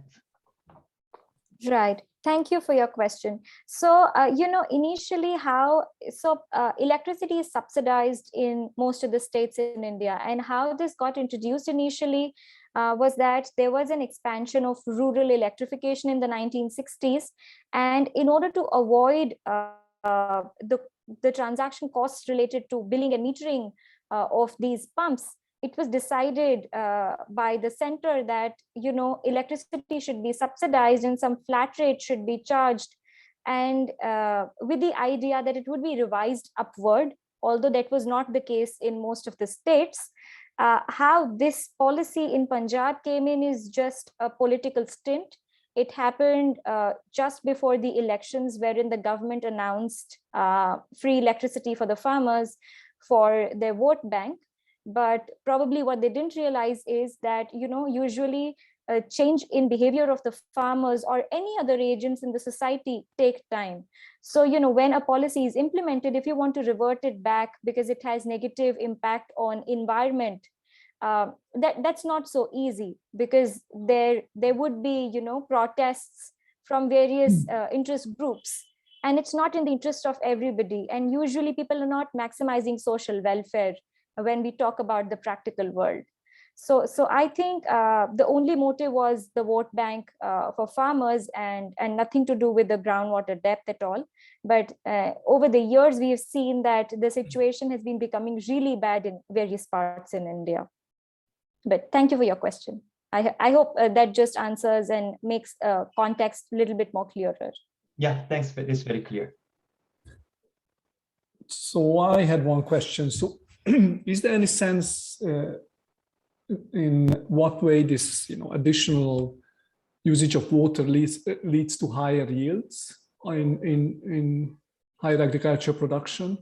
I mean, after all, one may wonder whether such a policy, that's the only way to think about the policy usefulness, namely the groundwater level.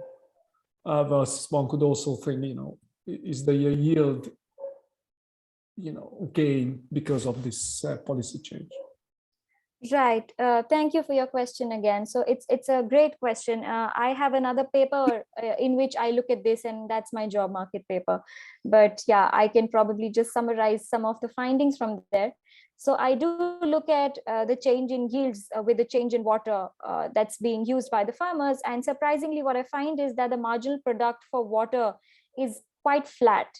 So, even if the farmers are putting in more water, the yields are not going up so much. The point is that for farmers, it's almost costless. So, these people have these automatic switches being put.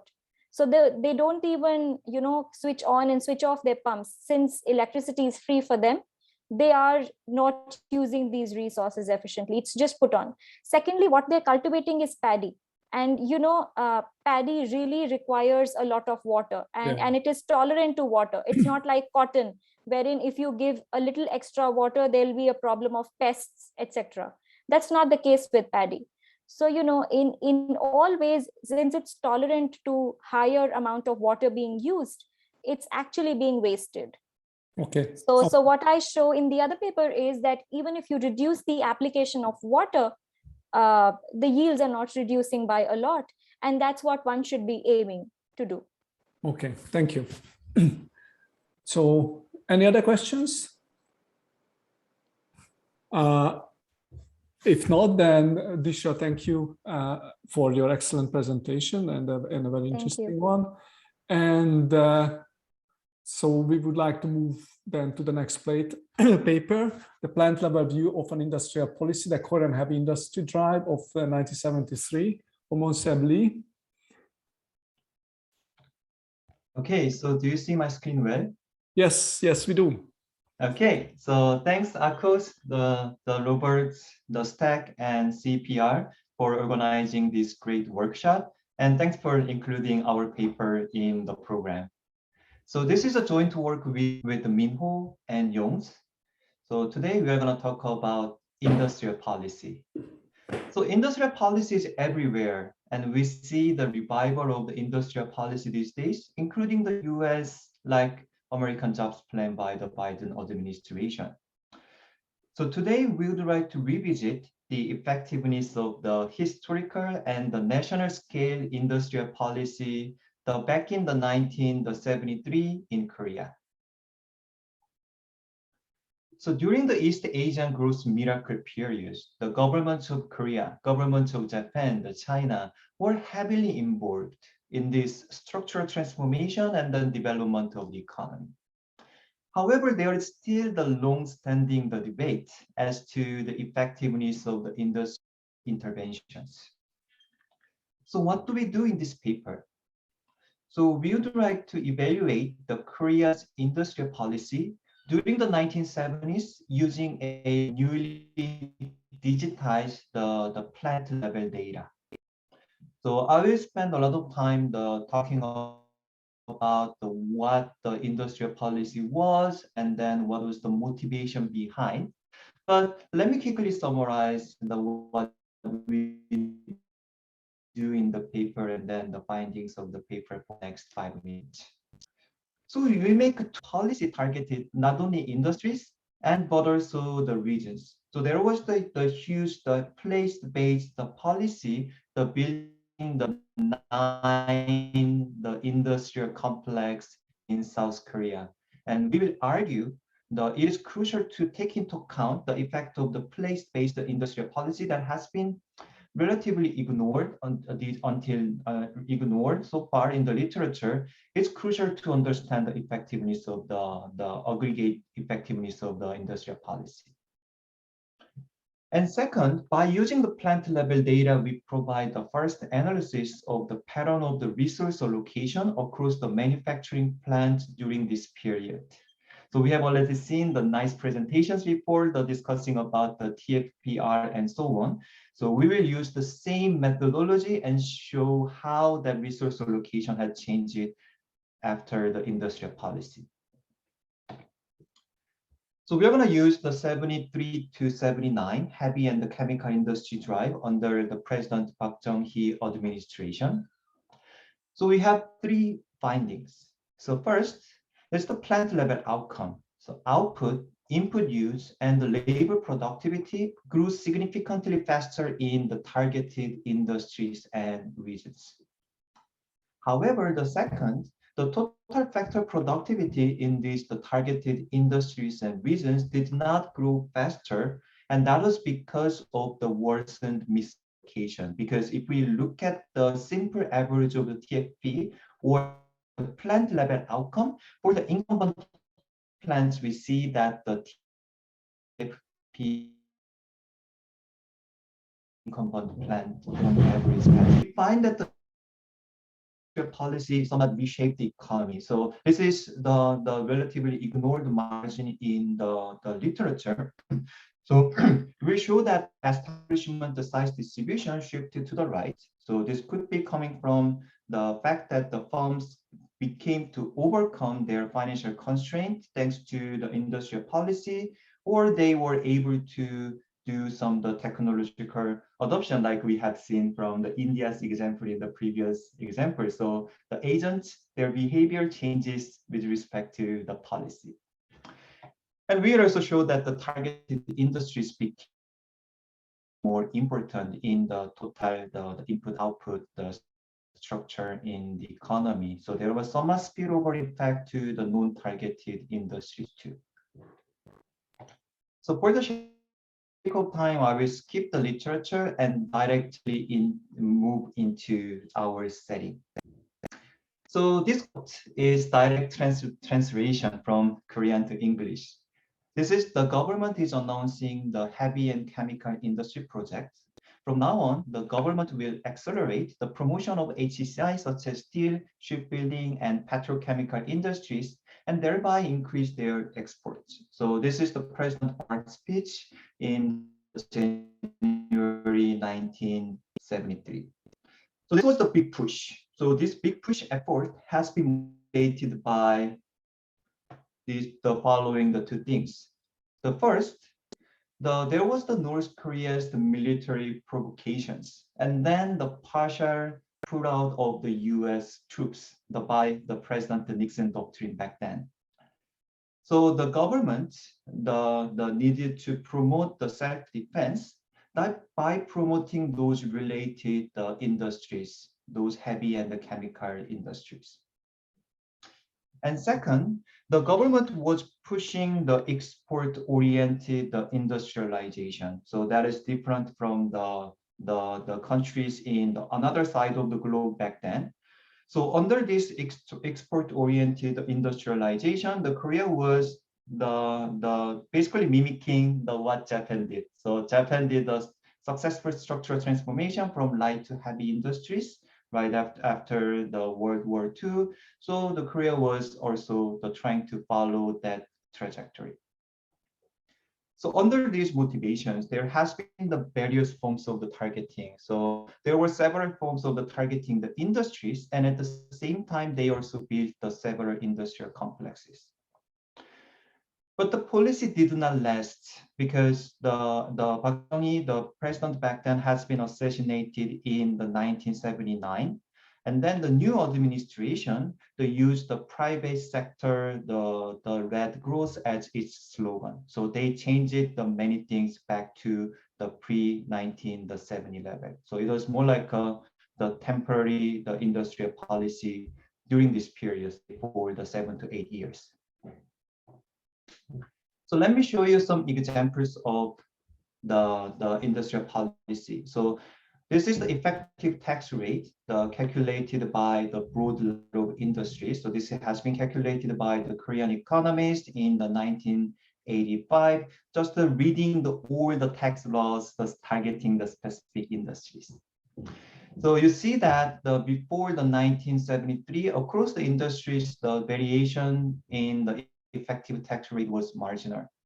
But after 1973, so there were 3 industries effectively paying the lower tax rates. So in this broad definition, those were chemical, the primary metal, and fabricated metal, machinery, and equipment.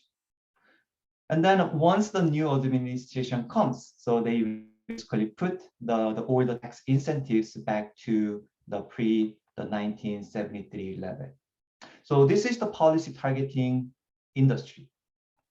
And there was also the policy, the targeting the industry, the specific regions.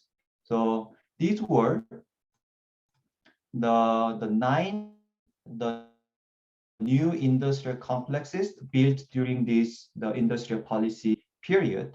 So you see the 9 locations, those are mostly concentrated in the southeast area of South Korea. And then that has advantages close to the ocean and also close to the the second largest port in Korea back then, and now too, the Busan, at the very end of the southeast end of the South Korea. So let me show you one example. So this is the city of Changwon. So the government built a machinery industry cluster. The picture on the left, you see the picture of Changwon in the 1974 when the first plan has been announced. So that was the typical rural area, and then the industry was agriculture. In 2 years, the government built the large factory, and then you see the workers making the machinery inside the factory. So it took only 2 years for the government to build this infrastructure, and then the new plants and new farms entered to this industrial complex. So now let me tell you about this new digitized the plant level data. So we the data, the collective manufacturing survey. Sorry, I have to intervene. So yes. We often lose you. Maybe if you okay. So I will video that could be helpful. Okay, so I hope this helps. I mean, sorry about having the unstable internet. So let me try to continue. Yeah, sorry about that. Okay, so there are several advantages of using this plant level data. So first, it is the unique source of the plant level data covering all the plants with the 5 and more workers. And we have a very detailed information on the input and output. And when we do some sanity check, the aggregate replicates the aggregate statistics well. However, this is the historical data. So there are several. The first, the 2 years in the policy phasing, and the capital stock is available in the 1968, a few years before the policy, and then every year after the 1977. But we feel that we are very lucky to have at least the 1 year for the policy period so that we can do the deep comparison. And the plant age is only available after the 1980s, so that allows us to divide the set of the plants in 1980s, the set of the plants that entered during the policy period, the set of the plants that pre-existed before the policy period. So we will do that entrant versus the incumbent comparison. Plant ID or the farmer ID, so we cannot make a panel or we cannot investigate ownership structure.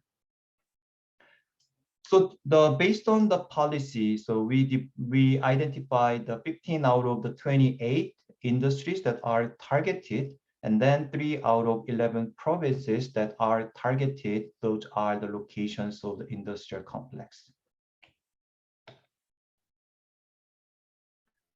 So here is our estimating equation. So we use diff in diff.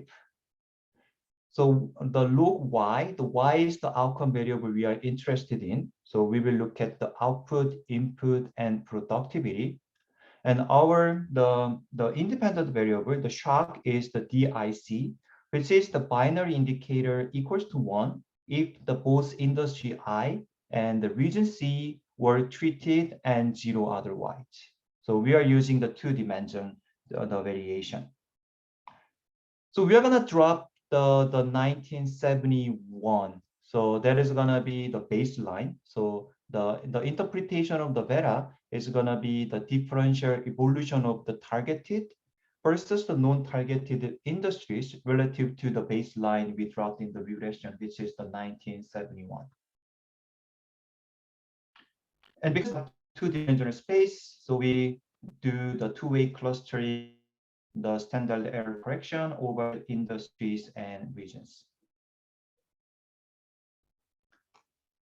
So here is our research on output and input first. So let's look at the panel A first. So this is the change in the real value added. There are several things to talk about here. The first, in 1971, the coefficient is 0. This is just a normalization. And let's first look at if there is any pre-trend or not. So this is evolution of the targeted industries and regions compared to untargeted ones. If you look at the pre-1971, there was no significant difference between these two industry regions. But after the 1973, there was a huge increase in real value added. At the end of the policy period, that was the 3 log point difference and the non-targeted. Munsap, what is the scale on the y-axis? It's the logs into the 20 times larger growth in targeted industries and regions. So we are able to get it if the targeted industries and the regions has grown by 50% larger every year during the policy period. And with this number, because the many growth are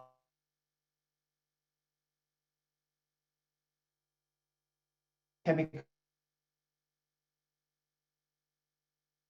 the 40% of FC print the 60% regions.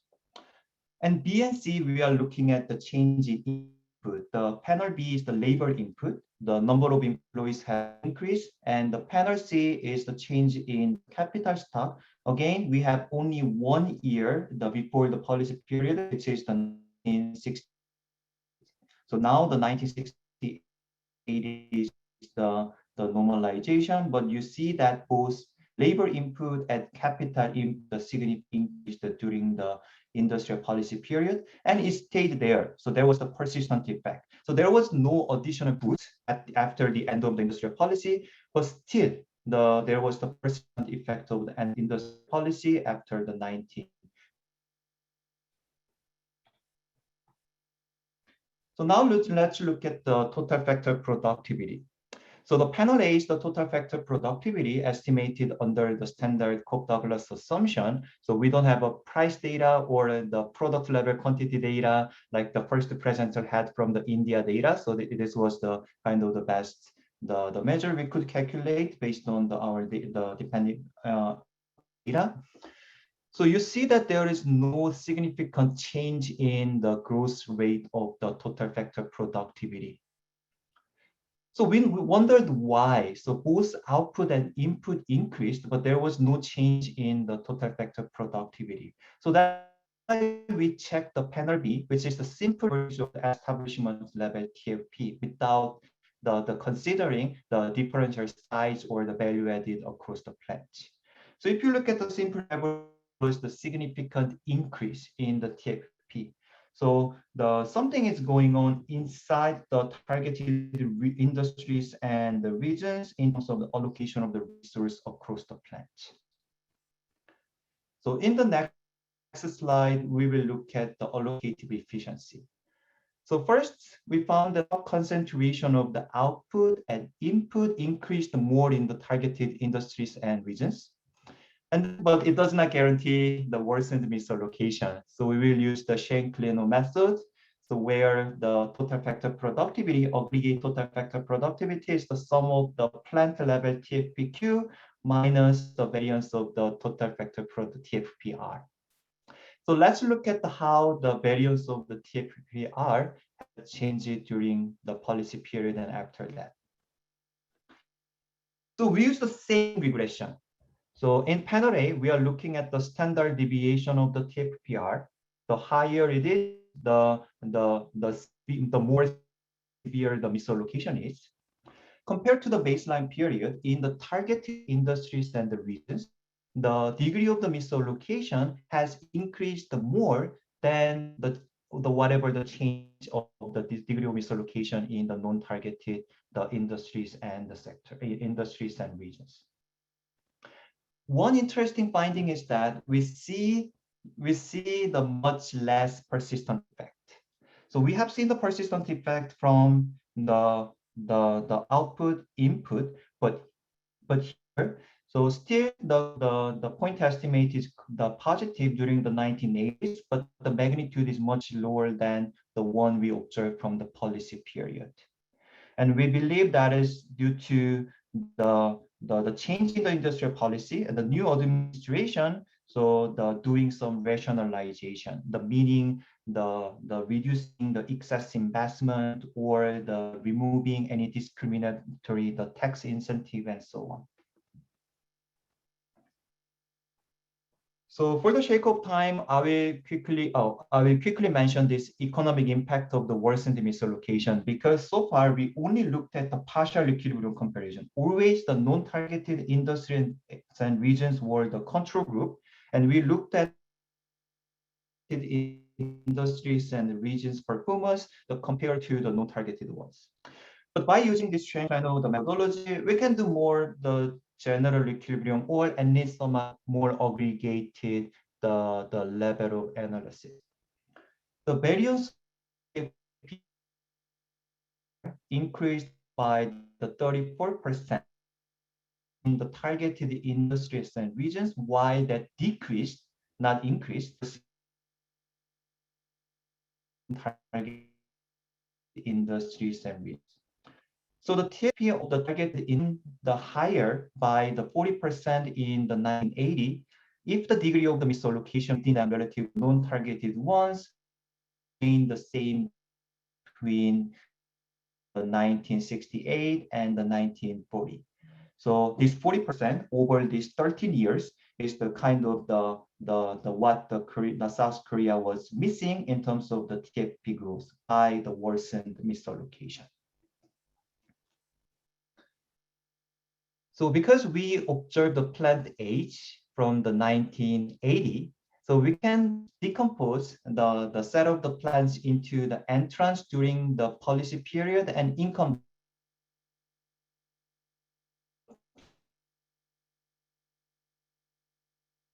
The set of the plants that pre-existed. The equation below is the exact decomposition of the variance of the TFPR. I want you to focus on just the first and the second component. The first component represents the within the location within the entrance, and second component is the location within the income. So if you look at the targeted sector in 1980, 74% of the total misallocation comes from the entrance and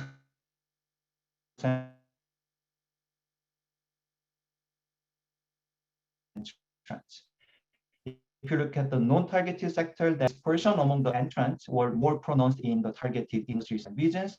And so the entrants were contributing more to this worsen the misallocation of the resources within these targeted industries and regions.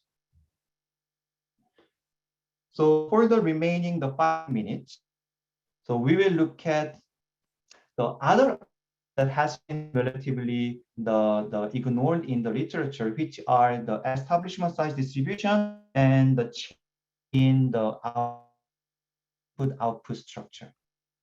Let me first show you the establishment size distribution. So we will use the standard log plot. X-axis is the size and Y-axis is the fraction of the establishments hiring as many employees as the corresponding number. Targeted versus the non-targeted in the 1967. So there was no difference between two industries and regions in terms of the establishment size. But if you look at the 1980, after the end of the industrial policy, the targeted the industries and regions, its distribution became much flatter, and with a disproportionate increase in the number of the very large establishments. So in general, it is the good news because we observe the tendency that the firm size distribution or establishment distribution becomes thicker over the development, and the policy can help the firms to overcome any friction they have or adapt the new technology.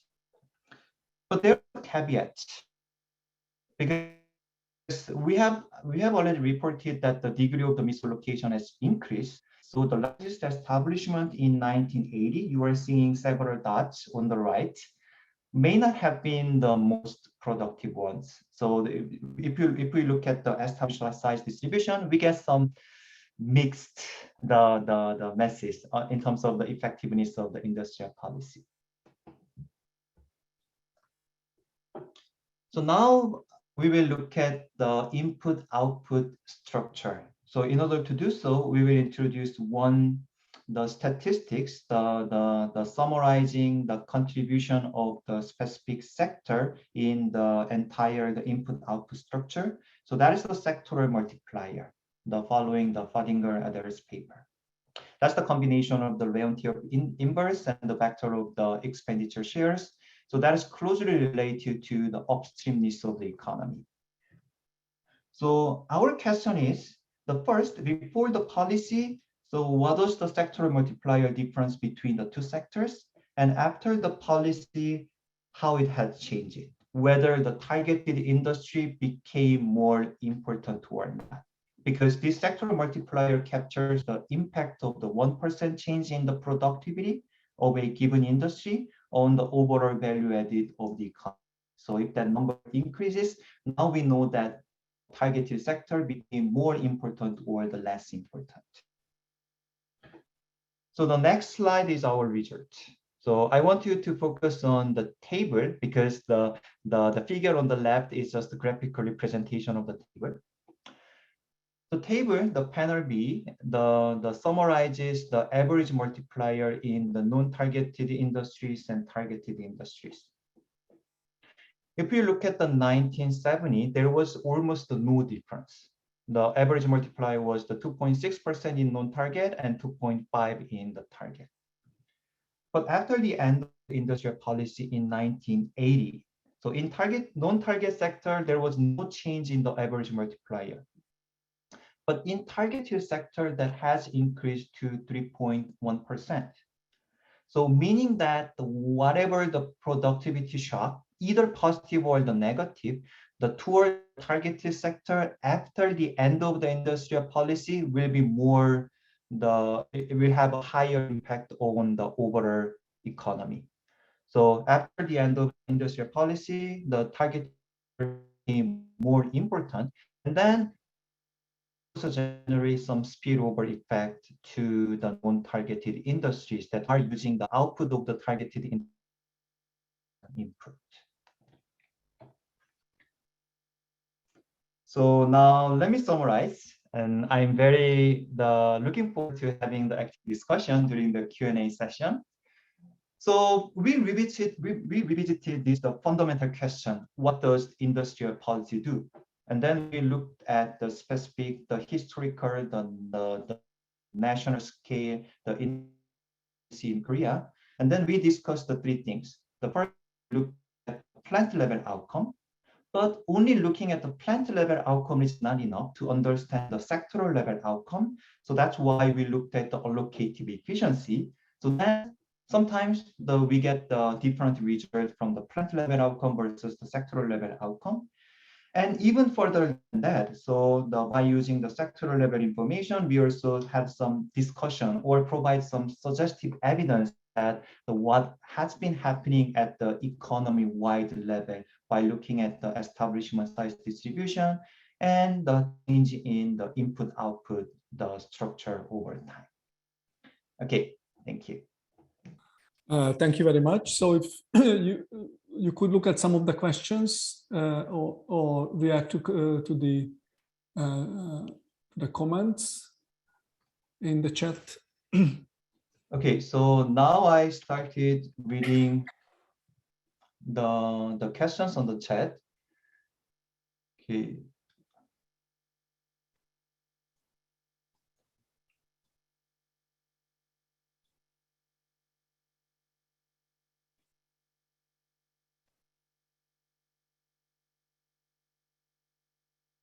Okay, so Apurv Gupta has the good question. So I mentioned that there has been the many tools, the targeting either industry or regions, but there were also the policy channels targeting both. So we are analyzing the impact of the combined targeting. So we are not trying to isolate the effect of each policy tool separately. That will be very interesting. So the final effect we are observing is the aggregate, the combined effect. So which could be attenuated or which could be exaggerated by the interaction of the many different policy tools. So yeah, we will think more about that. So this is really the good question. And then the short answer is that we are looking at the combined effect. And Paco had a question about the simple Cobb-Douglas, the framework.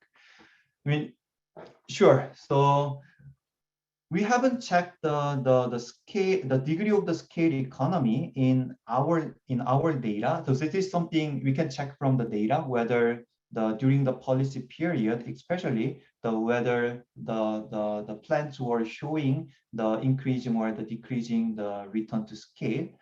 But I think you may be concerned more about the change of that over time, because there was the huge change in the industry over this 7 to 8 year period. Yeah, I guess I also am worried about, if I can, may I jump in? So the presence of fixed costs of sort of frameworks where average and marginal products are not the same. I mean, these arguments by Halting-Wanger and co-authors that says, well, the simple framework that relies a lot on average and marginal product being the same might misinterpret the fact that, say, average products may rise or not with size and so on and so forth. So, and since you're kind of making a big deal about these large-scale sectors, and one might think that the fixed costs might be more important and so on and so forth. Okay, great. Yeah, thanks for clarification. Now I understand your concerns much better. So yeah, so we share the same concern, and then so the one thing we can check is using some sectoral heterogeneity, because there are the several sectors we have the more concern about that issue, and there are more harmonized or the lower scale sector where we are the less concerned about that issue. So the first thing I want to say is that we are going to do some sanity check with our data, and the check what is the empirical regularity shown in the data. And the second thing is that, yeah, so we can investigate further the sector heterogeneity, and then try to replicate our result only looking at the specific sector where we have, I mean, all the sectors are having the concern some degree, but just looking at the sectors where we have the less concern on that issue. And then Robert had a question. So what is the macro productivity implication of the change in multiplier? So because the industry level, the productivity effects, the cancels out.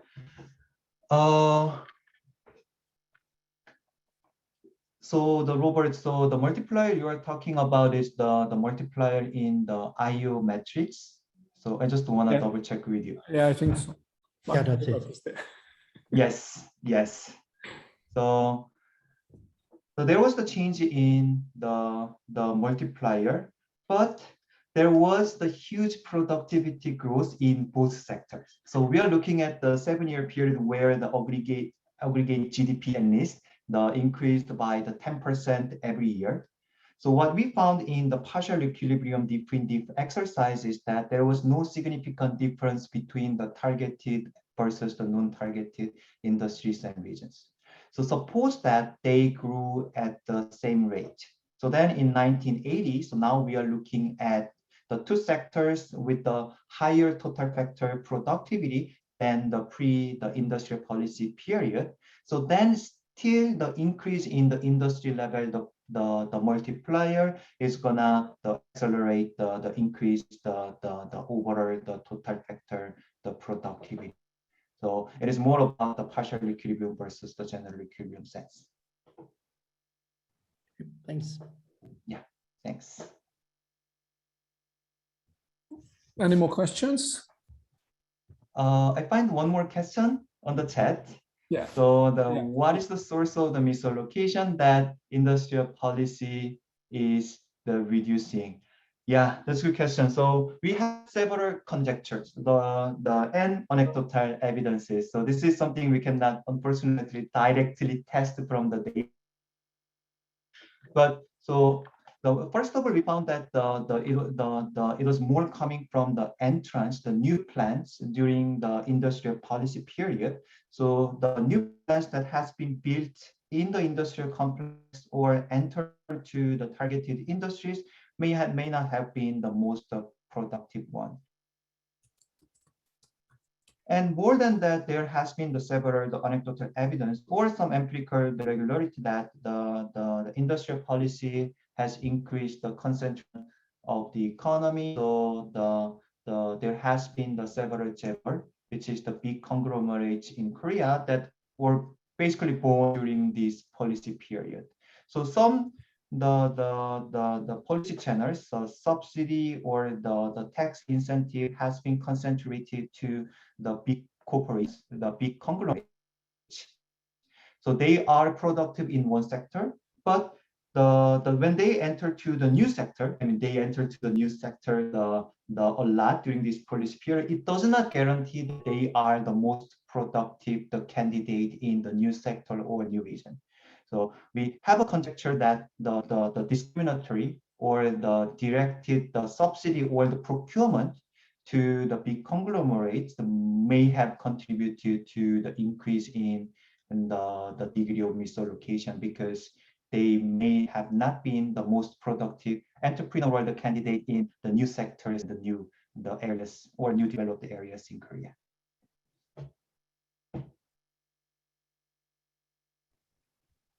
Okay. So any more questions? So if there are no more questions, then thanks for the presenter. And we have a break. We are ahead of time, even more, I think, than we had the previous break. And we have a break now, so 15 minutes. Let's say we reconvene at 5 to 5, okay?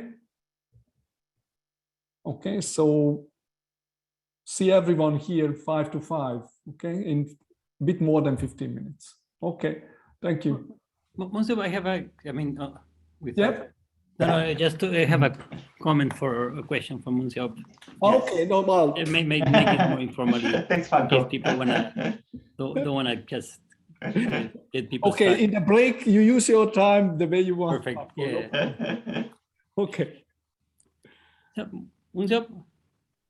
Yes, Franco. Yeah. So the first set of results are more using the sectoral variation. I was curious how those relate to Nath Lane's work. I mean, so are you guys using more variables because you kind of are able to build up from microdata? Is this more about the geographic variation? So this is very related, and we find we have several consistent findings. So especially on the output and the input use. But what the Nathan's paper was missing was the calculation of the total factor productivity at the sectoral level or the allocation of resources. But just focusing on the resources, first I understand that that's using the micro of the plant level data. Yes. So what is missing? What is missing is he doesn't have input data, or so he didn't calculate the TFP. So the thing he can calculate is the sectoral level TFP, using the sectoral level, the elasticity of substitution. So our new finding is basically summarized in that first part, is summarized by the difference between the sectoral TFP using the value added as a weight versus the simple average of the plant level TFP. So we see that he did have sectoral TFP calculations? No. Yeah, he didn't have the sectoral TFP calculation. So I wonder what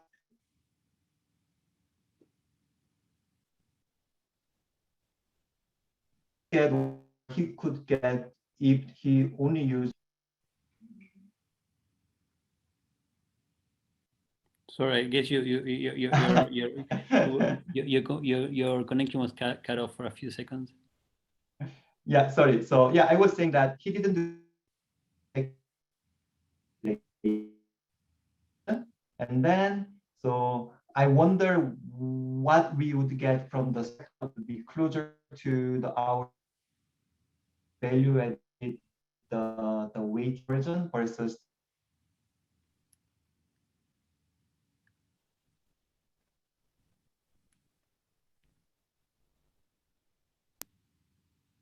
Okay, sorry, I didn't hear you again.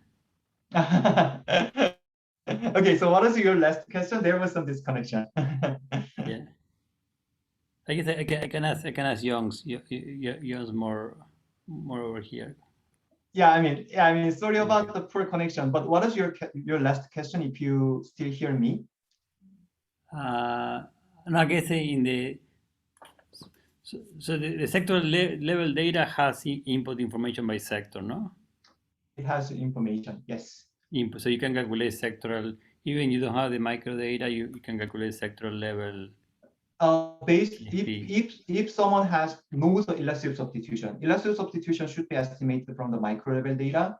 So if we know the key parameters, so then yes, we can calculate. And which elastic substitution are you talking about? Between across inputs or? So I'm simply talking about the labor share versus the capital share.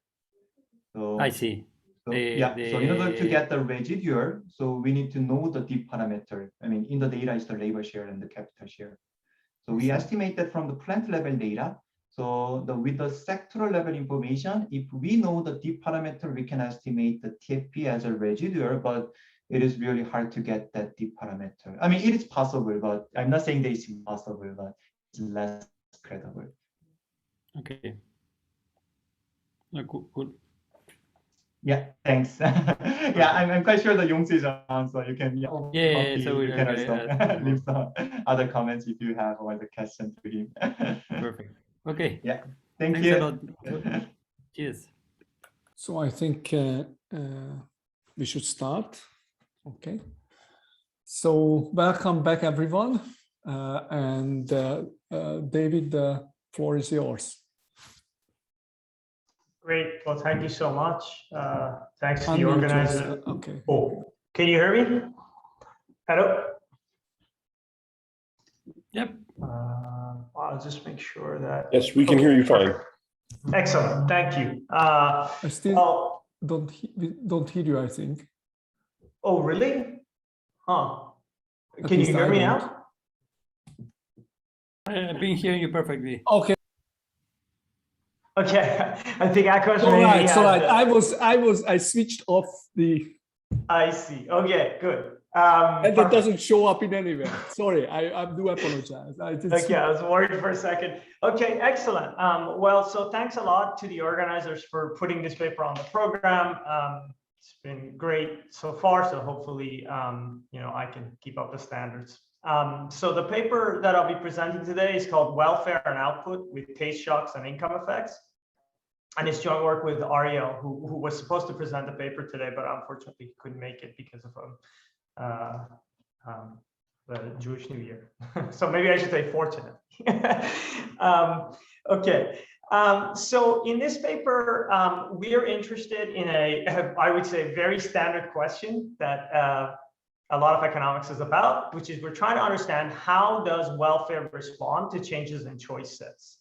So for example, if you have an individual consumer and the budget constraint that the individual consumer faces changes, how does that affect her welfare? Or if you have a society and the set of technologies that are available to agents changes, how does that affect welfare? So those are the sorts of questions that we're going to be interested in. The way we're going to answer this question is by relying on the standard tools from microtheory, which is that we're going to state things, the changes in welfare, in terms of objects that we understand the units of, because utility doesn't have units. And so we say changes in welfare are going to be measured by how much I would have to change your endowments at some initial point T0 in order to make you indifferent between what you could get in T0 and T1. So for example, if T0 and T1 are two different time periods with their own prices and incomes, the way I measure the change in your welfare is by saying, how much income do I have to give you in the first time period to make you indifferent between the first time period and what you can get in the second time period. So this is sort of like an equivalent variation. Now, this is the way that we normally think about defining welfare. And it turns out that if preferences are stable and homothetic, and by stable, I mean that the parameters of the utility function are not changing when you go from T0 to T1, and homothetic just means the income elasticity of every good is equal to 1, then you can express the answer to this question in terms of a simple statistic that you could think about going out into the data and measuring, which is to say you could express this change in welfare measured in terms of money or in terms of the endowments as what's known as a Divizia index, which is to say that you just look at the change in nominal expenditures between T1 and T0, and you deflate changes in nominal expenditures by a price index. And what is that price index? The price index is just changes in prices as you go from T0 to T1 for each good, weighted by expenditures on that good. Okay. Now, what's important in this formula here is that as you transition from T0 to T1, you have to update these weights along the path. And so at every point, you use the expenditure shares that are relevant at that point in time. So if you're thinking about, let's say, comparing 1950 to 2020, you want to be using expenditure shares along the path in 1960, in 1970, in 1980, as you transition from 1950 to 2020. And these are called chain-weighted indices or Divizia indices in continuous time. They're called chain-weighted because you're chaining the weights. You're updating these weights and you're kind of accumulating as you go along. And this procedure and this result, it underlies the foundation for a lot of aggregation procedures that are used to construct aggregate quantities and aggregate prices. So in the national accounts, for example, these methods are used very frequently. So real GDP, the GDP deflator is defined this way. The PCE consumption deflator is defined this way. Industry level output quantities, if you download them from CLEMS, are defined this way. Industry level multi-factor productivity is defined this way. This thing is pretty ubiquitous, this type of exercise. But notice that I said that you need two assumptions for it to be valid, which is that preferences have to be stable and they have to be homothetic. And both of these assumptions are very convenient and very counterfactual. And so the objective in this paper is to try to understand what we should do if preferences are unstable and or non-homothetic. And if you have questions, I would appreciate if you could just unmute yourself and tell me, because I think that would be useful than to just wait at the end. So if there's some pressing thing, feel free to tell me. Okay, great. So I don't have a ton of time, so with due deference to people in the literature and some of the people who are in this room, I'm gonna skip the related lit and just launch into our results. So I'm gonna start off by showing you how we deal with this problem from a micro perspective, and then I'm gonna show you how we deal with this problem from a macro perspective. And maybe you're wondering at this point, what is he talking about? What do you mean when you say macro and micro perspective? When I say micro perspective, I mean taking prices as given. And when I say macro perspective, I mean that the prices are endogenously determined in the equilibrium. And it turns out that this distinction between micro and macro doesn't matter if you have stable and homothetic preferences. It will matter for reasons I'll explain when preferences are unstable or non-homothetic. And then I'll show you some applications to show you kind of what you can do with the kind of results that we're able to establish. And then I'll show you some extensions. Okay, so here's the basic setup. So we have a bunch of preference relations over vectors of consumption goods. So I'm going to denote the consumption goods by C. This is vectors of like n different goods, let's say. And then there's some preference relations over these goods. Now, crucially, we're going to index these preference relations by a parameter X. And this parameter is just indexing anything that represents how preferences could be changing. So for example, they could represent the age of the consumer. They could represent whether or not the consumer has been exposed to fads. or advertising or state of nature. Like, let's say you break your leg. If you break your leg, suddenly your preferences over goods is very different to if you hadn't broken your legs. So this X represents anything like that, okay? Given these preference relations, we can represent preferences using a utility function. So the utility function is going to depend on this argument X, and it's going to depend on C, where C is the consumption bundle. And there's an associated indirect utility function, which I'm going to denote by V, which depends on prices, incomes, and again, this parameter that controls preferences. Now, in the micro problem, we're going to think about changes in prices and incomes from some initial level to some final level. And so in the applications, I'm going to be thinking about T0 and T1 as time, but in principle, you could think of this as space too. There's nothing to stop you from applying these formulas spatially. So we have some initial budget set, we have some final budget set, and we want to understand how welfare changes as we go from the initial to the final budget set. And we want to understand how the changed real consumption indices that a national income accountant would compute change as you go from the initial to the final situation. And then we want to compare the difference between these two. What's the change in welfare? What's the change in real consumption as would be measured in the data? What's driving the differences? Can I ask you a question? Please. Can I ask you this question just on the introduction, Yeah. which is just the stability of preferences? It seems to me like you're going to have to define if they're just broadly unstable. This is like trying to compare across people or something. It's just something we can't do. Yeah, that's exactly right. Oh, so you're not going to have any results for unstable? No, I'm going to have lots of results for unstable. That's the whole point of the paper. You can't, so you're exactly right, which is that these preferences are changing. And so we have to come up with a way to think about how to measure welfare when preferences are changing. And so that's one of the things we're going to try to do. Sorry, just a quick question related to this. How do you distinguish between introduction of new goods and unstable preferences?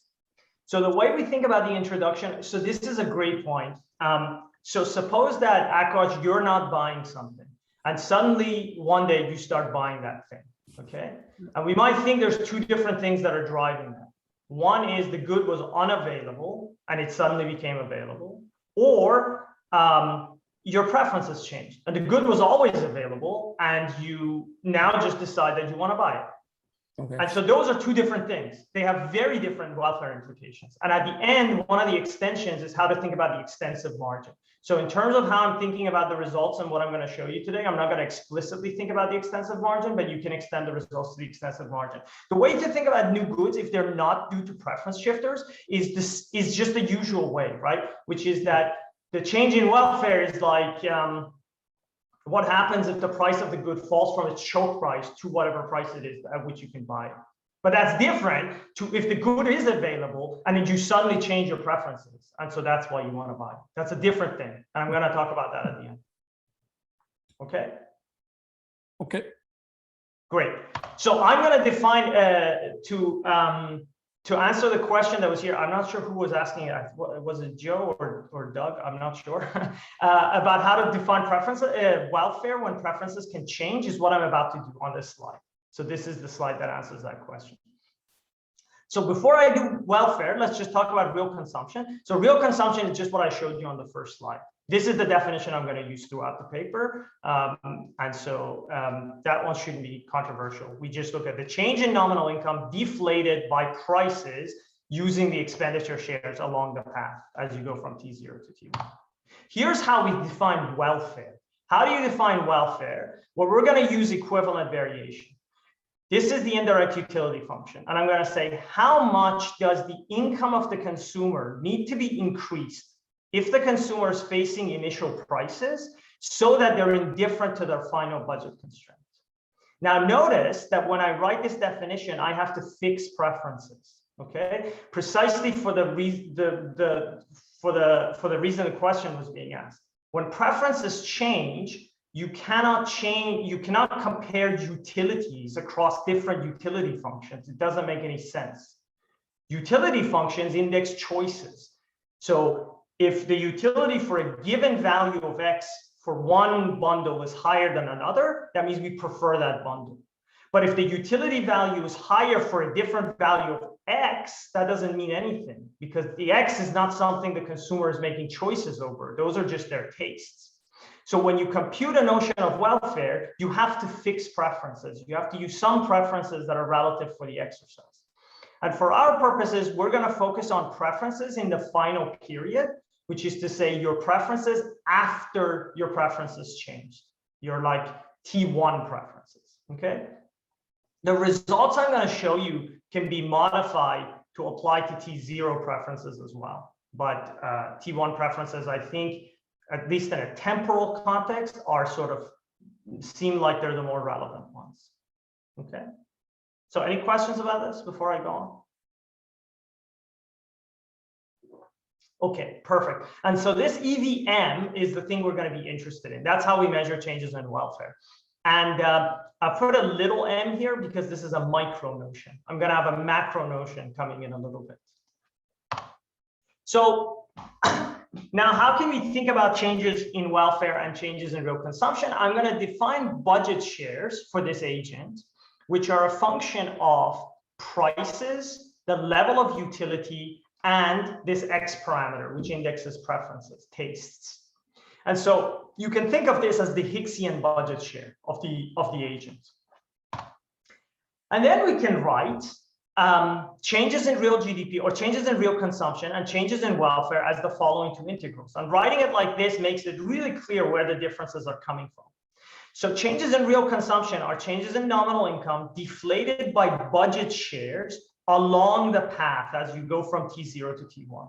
So notice that you're updating the prices, but you're also updating the level of utility and updating the preferences, the tastes, as you move along this transition. Welfare is different in the sense that it holds constant the level of utility and the level of preferences at their final value throughout the integral. So it allows prices to change, but it doesn't allow utils to change or X to change, which is tastes. And that's what's driving the difference. Now imagine that preferences are stable and homothetic. What does that mean? If preferences are stable, that means X is not changing. And if preferences are homothetic, that means budget shares don't depend on the level of utility. And in those cases, this integral and this integral are the same, which is why for stable and homothetic preferences, the usual Divisia index measures welfare. But in general, it's not going to measure welfare. Okay. Intuitively, what's going on is that the welfare notion is treating changes in expenditure shares due to income effects and taste shocks differently to how it treats expenditure shares due to substitution effects. Because changes in B for changes in budget shares, when prices change, those are substitution effects.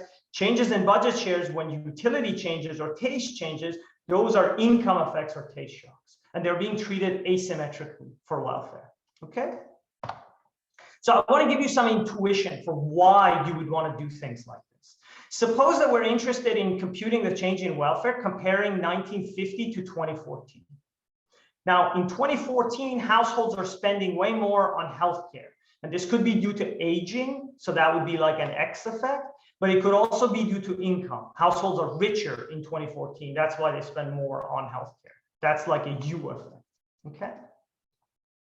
Now, when you construct a chained index, what you're doing is you're using, like when you're thinking about how prices change from 1950 to 1951, then from 1951 to 1952, 1953 to 1954. As you do that, at every point, you're using demand from that era in order to weight changes in prices, okay? So like you're using 1950 demand to weight changes in prices in 1950. What the welfare relevant object is going to do is it's going to use demand from 2014 throughout the sample instead. Why? Because the households in 1950 are poor and old, and so they don't value healthcare. Whereas the households today are rich and they're rich. They're poor and young, so they don't value healthcare, whereas the households who live today are poor and old, and so they value healthcare a lot. And so when you think about changes in the price of healthcare, you have to use their demand, not the demand that happened to be around in 1950.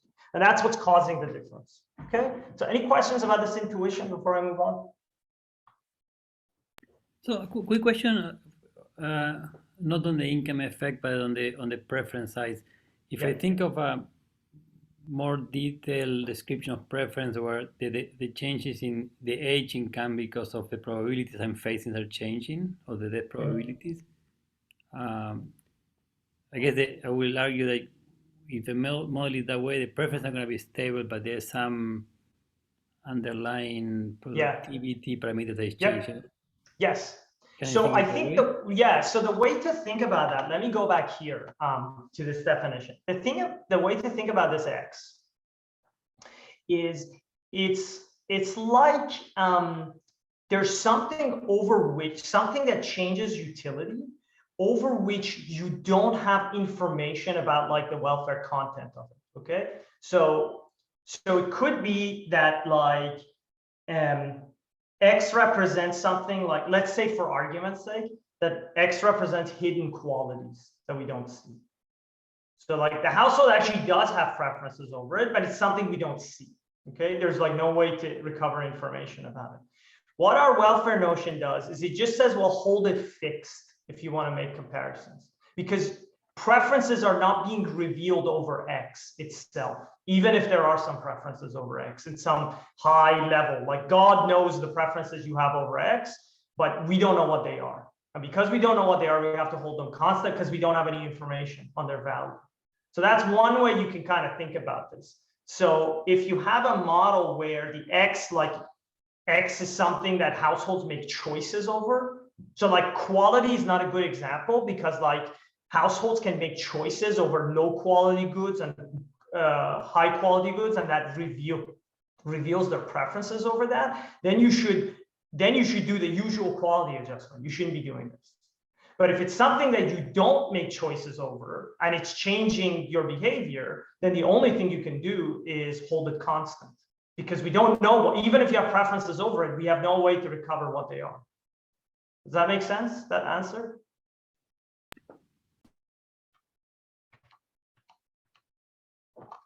Great. So now I want to show you an example of what this formula implies, because right now maybe it's a little abstract. So I'm going to show you an example of, if you take this formula and you apply it to a functional form that we're familiar with, what you would end up with. So imagine I have a non-homothetic CES consumer. So non-homothetic CES consumer, the expenditure function, which I'm denoting by E here, depends on prices. It depends on some taste parameters, omega, and then some taste parameters X. So these X's are my taste shocks. And then it depends on the level of utility. And these psi i's here are like utility elasticities of this expenditure function. And so this, you can see that if these elasticities are all the same, this just becomes a normal CES, but otherwise it's not a normal CES, because as U increases, it's like you're putting relatively more weight on some goods versus others, and that changes your expenditure patterns. And then theta here is just the elasticity of substitution.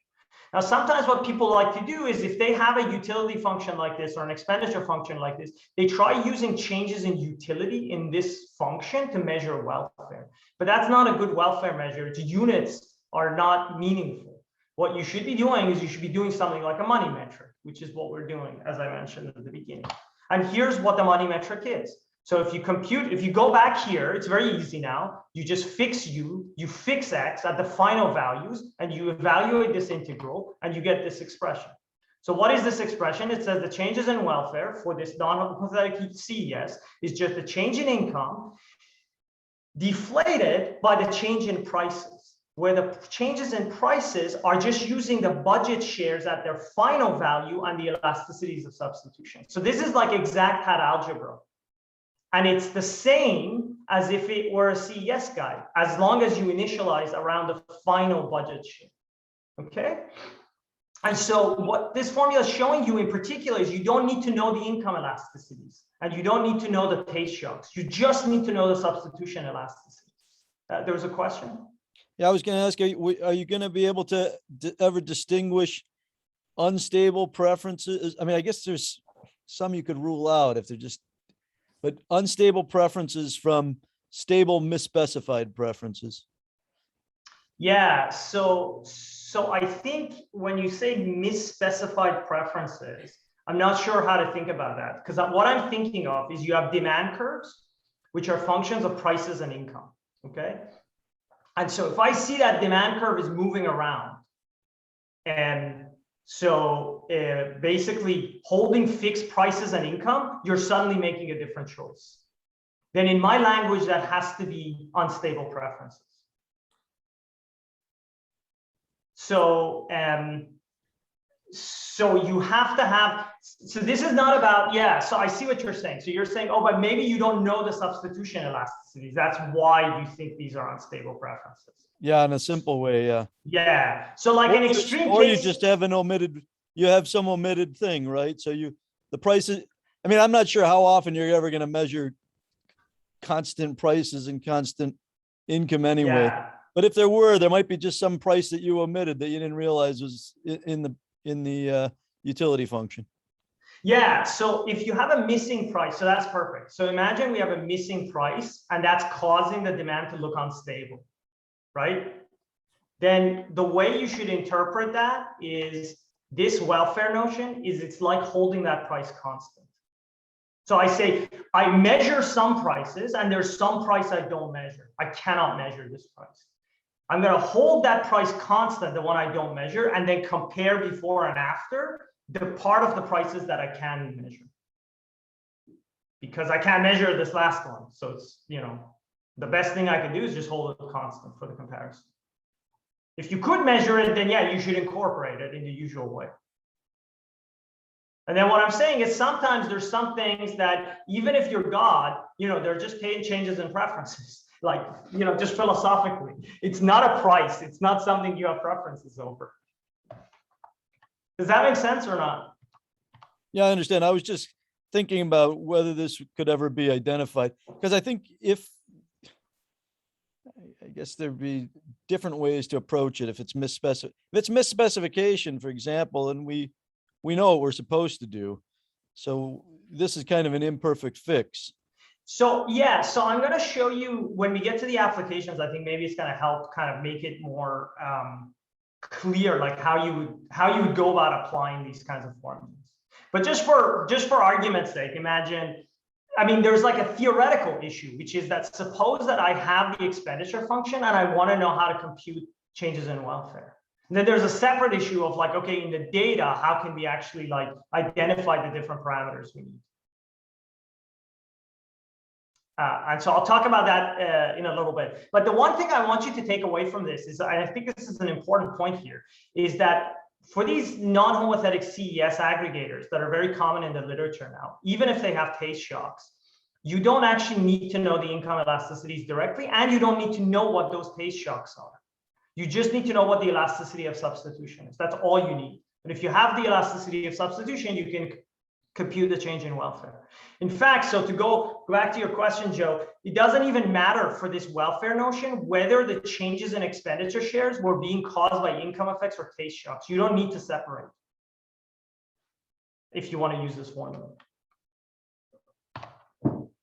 Okay, great. So I think to get some intuition for this, it's helpful to do some local approximations, just so we get some more intuition for what's going on. And I see I'm rapidly running out of time, so I should hurry up. So here is real consumption. And here's what you get if you do a Taylor expansion of real consumption in the time interval. So you get some first order terms, which is change in nominal income deflated by prices. These expectation here is using budget shares at the initial point. And then you get a second order term, which has to do with how budget shares change and how prices change and the covariance between them. So if budget shares go up for goods that became expensive, real consumption falls. Okay. Now let's do the same thing for welfare and see what we get. I'm going to use that non-homothetic CES again to see what happens. So remember that changes in the second order terms have to do with changes in budget shares times changes in prices. So here's what you get. So if you do a second order expansion of real consumption, you get the first order term, and then you get expenditure switching due to substitution effects. This is the elasticity of substitution. This is the variance in prices. And it shows up exactly the same way for welfare. So as far as substitution effects are concerned, welfare and real consumption are doing the same thing. But here's what happens for income effects. for income effects, notice that the expenditure switching has to do with income elasticities and their covariance with changes in prices. And they have to do with changes in real income. This expenditure switching due to income effects is being multiplied by 1/2 because it's like a second order term, the same way that substitution effects are being multiplied by 1/2 in real consumption. But in welfare, they're being multiplied by 1 instead of 1/2. Why? Because when you do welfare, you want to take all of the changes in expenditures that happen due to income effects into account from the start as you compute this integral, not just along the path as it happens. That's why it gets a bigger weight here. And the same thing happens for taste shocks. The expenditure switching due to taste shocks gets a bigger weight in welfare than it does in real consumption. Okay? Good. So I'm like rapidly running out of time. So I just want to talk about the macro problem now. So far we've been talking about a micro economy. Now I want to think quickly about a macro economy. So imagine we have perfectly competitive neoclassical representative agent, make our life as easy as possible. You can extend this to heterogeneous agents. I can talk about that in the Q&A if you like. The economy is totally neoclassical. You have a bunch of factors, you have a bunch of goods, you have production functions, you have intermediates, as many factors as you like. It's sort of a Arrow-Debreu, McKenzie type economy. Now, for this economy, we can define a social welfare function. And because we have a representative agent, the social welfare function is very easy. It's just the welfare of the representative agent. So the macro indirect utility says, given the amount of technology and the amount of factor endowments and the tastes of the consumer, what's the maximum amount of utility that's deliverable to this agent? Now, instead of thinking about changes in prices and incomes, we want to think about changes in technologies. So we're going to think about a change in the productivities and the factor endowments from some initial level to some final level. So it's like the PPF of the economy, the production possibility frontier is changing. And we want to figure out the effect of that for welfare. At the same time, preferences are changing. Okay.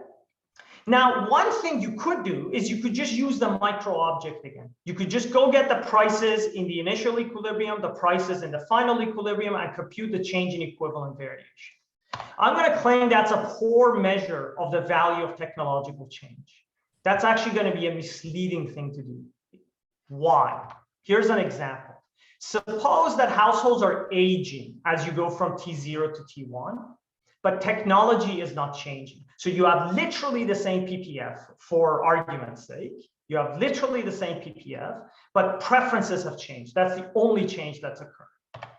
Well, if preferences are changing because households are getting older, that's going to push up the price of healthcare because you have decreasing returns. So as households get older, the relative price of healthcare goes up and the value of healthcare goes up for these households. Well, from a micro perspective, welfare has fallen. Why? Because at T0, people were young and healthcare was cheap. In T1, people are old and healthcare is expensive. And that makes the old guy worse off because the price of the thing they value more went up. But from a macro perspective, nothing has changed because the PPF of the economy before and after were the same. And so from a societal perspective, there's no reason to prefer the T0 economy to the T1 economy. And so that's why we're going to define a macro notion. Notice that this sort of thing doesn't happen if preferences are stable and homothetic. It only happens if preferences are unstable or non-homothetic. So here is the notion of macro welfare we're going to define. To quantify the change in welfare from changes in technologies, we use instead of using the amount of income I have to give you in order to make you indifferent, I say how much more factor endowments do I have to give you to make you indifferent? So I say, how much do we have to increase factor endowments in T0 to make the agent indifferent between T0 and T1 technologies? So we scale the factor endowments instead of scaling the income endowment. And this is a general equilibrium thing that has nothing to do with prices directly. When preferences are stable and homothetic, this is the same thing as micro welfare.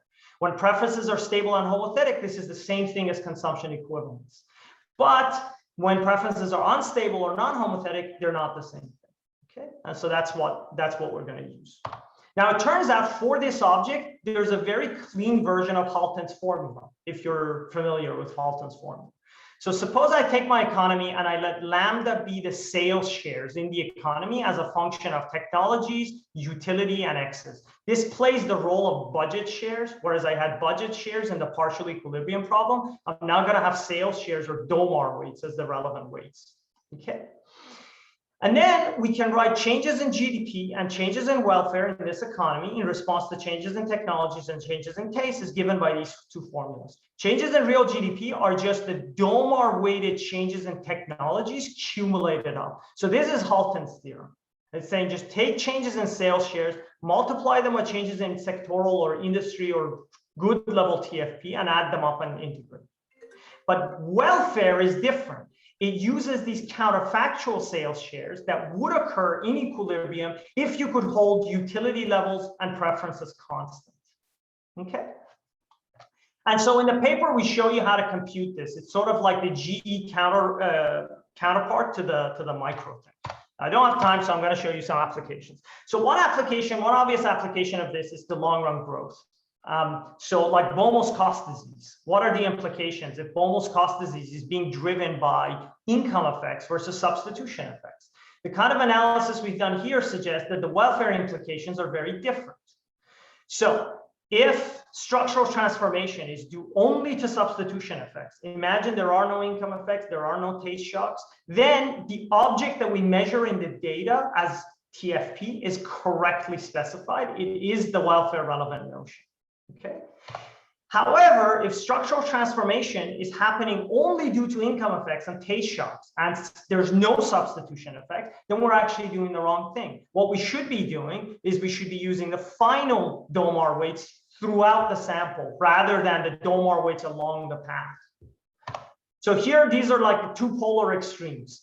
The blue line is TFP in the US, it's TFP growth, so moving backwards in time. So 2014 is the end of the sample. So you can compare 1950 to 2014. TFP grew by like 45 log points. The blue line is what you get if you assume that all the structural transformation was due to substitution effects. The red line is what you get if you assume they're all due to income effects. And then if you know what the substitution elasticities are, that's going to pin down a number between these two extreme bounds. But you can see that the welfare consequences are actually quite significant. This gap is actually about as big as Boehm's cost disease in the first place, which is to say, if you think that structural transformation is due to income effects or taste shocks, then Boehm's cost disease is twice as costly as what we used to think. Okay. You can do the same thing in consumption and you can get similar stuff. Now I'm out of time, right, Akash? Yeah, you're out of time. Yeah, I mean, so okay. We discussed it. But let's say wrap it up. So I'm going to wrap it up. So I'm just going to advertise a few other things that are in the paper if you're interested. One other thing we do in the paper is this is a long run application. We also do a short run application. So we take Nielsen UPC data and we think about how in the short run, inflation, welfare relevant inflation rates are different to what you would measure if you were to do what national income accountants do. And here we find also that big gaps start to show up. So here the blue line, the red line is what you get if you do chained inflation in Nielsen. The blue line, which is under the red line, you basically cannot see it, is Sato-Varsha, which is what people like to do when they have Nielsen. And then the yellow is what we do when we account for taste shocks in UPCs. And you see that even at short, high frequencies, these gaps can be important. The last thing we do is we have an application to COVID, which I don't have time to talk about. Basically, if you think about the COVID recession, there's demand shocks and supply shocks hitting the economy at the same time. And that has implications for real GDP and its behavior and its relationship to welfare. And what we show is that welfare can be very different from real GDP, and real GDP can be very badly behaved, basically, because these demand shocks are going to make it uninterpretable. So I'm going to wrap up extensions. We have heterogeneous agents, extensive margin, which Akash was asking about, steady state comparisons and dynamic models. Really, this is a very flexible way to think about things. And so just to wrap up, the paper provides a toolbox for doing welfare computation in models where preferences are potentially changing and non-homothetic. We show how to modify Divisia and Halton indices to account for these. And we show that chaining is not correctly accounting for expenditure switching when you want to think about welfare. And we characterize these objects and provide methods for computing. Thanks a lot. I'll stop. So if I may have two, you know, how is the saying goes, more than a remark than a question. So one is the remarks. Okay, so we work with non-homothetic preferences, particularly in structural transformation, but we do know that with few exceptions, they are not Gorman aggregable. So while, you know, I buy into the micro argument and so on, it's harder to interpret what the aggregate welfare means, although, you know, I do the same. So I'm not, you know, it's more like, that was one remark. The second remark, perhaps a bit more fundamental. So if I write down a dynamic model, eventually, you know, I arrive to the Bellman equation, where my value function is my measure of welfare. So which, you know, the way it's constructed, this includes the capital stock. And basically it's also about trade-off between how I get from today capital to tomorrow's capital. And if I kind of substitute in the production, so the resource constraint, basically my TFP becomes a parameter of my value function, so to speak.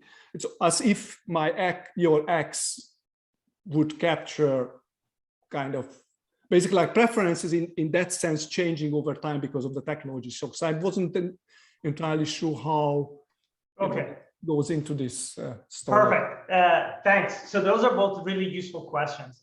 So I'll start with the heterogeneous agent question. So I agree with you.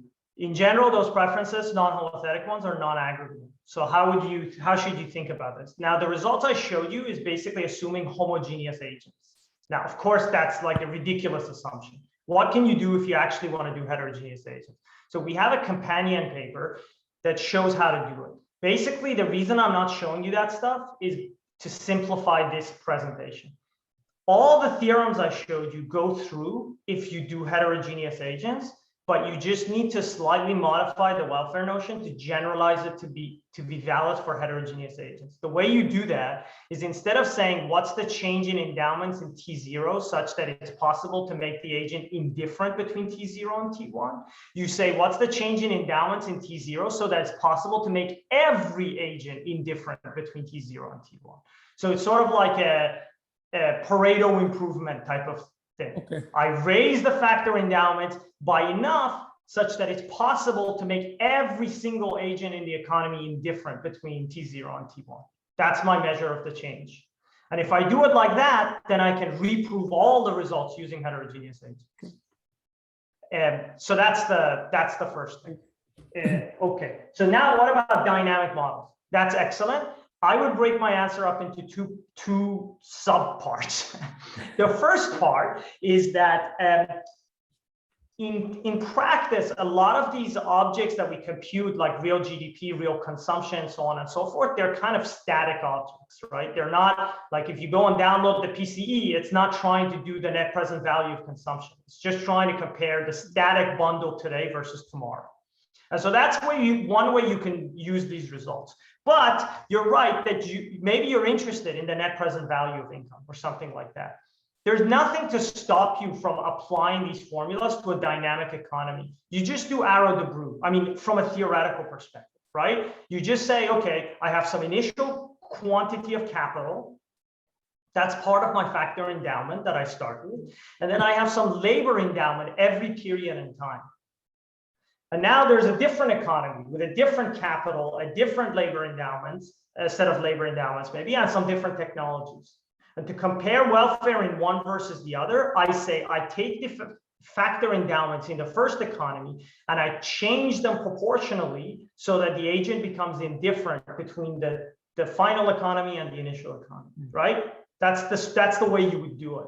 And if you do that, you can actually prove some stuff. So for example, if you have two dynamic economies and preferences or non-homothetic CES, you can actually do a kind of exact hat algebra to get the change in the net present value of income. So conceptually, there's no problem with doing dynamic economies. You know, it's just the Arrow-Debreu thing. And so in that case, you wouldn't think of TFP shocks or changes in factor endowments as case shocks. They're part of your PPF.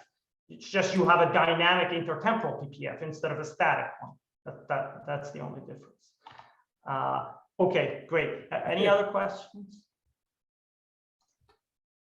Can I ask one question? The result from the Nielsen data. So you found that I mean, it's not the official price index, but the standard of the inflation rate is underestimated. I just want to get some intuition behind that. It's just coming from the fact that at the end of the period, I like the goods with a higher inflation more. So could you walk me through?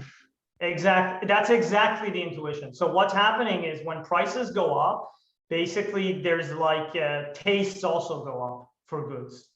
So it's like, but that is not guaranteed. That is also empirical finding. No, right? that's an empirical statement. So given the elasticity of substitution, like suppose you think that demand for UPCs is some CES, some elasticity that people have estimated, like 4.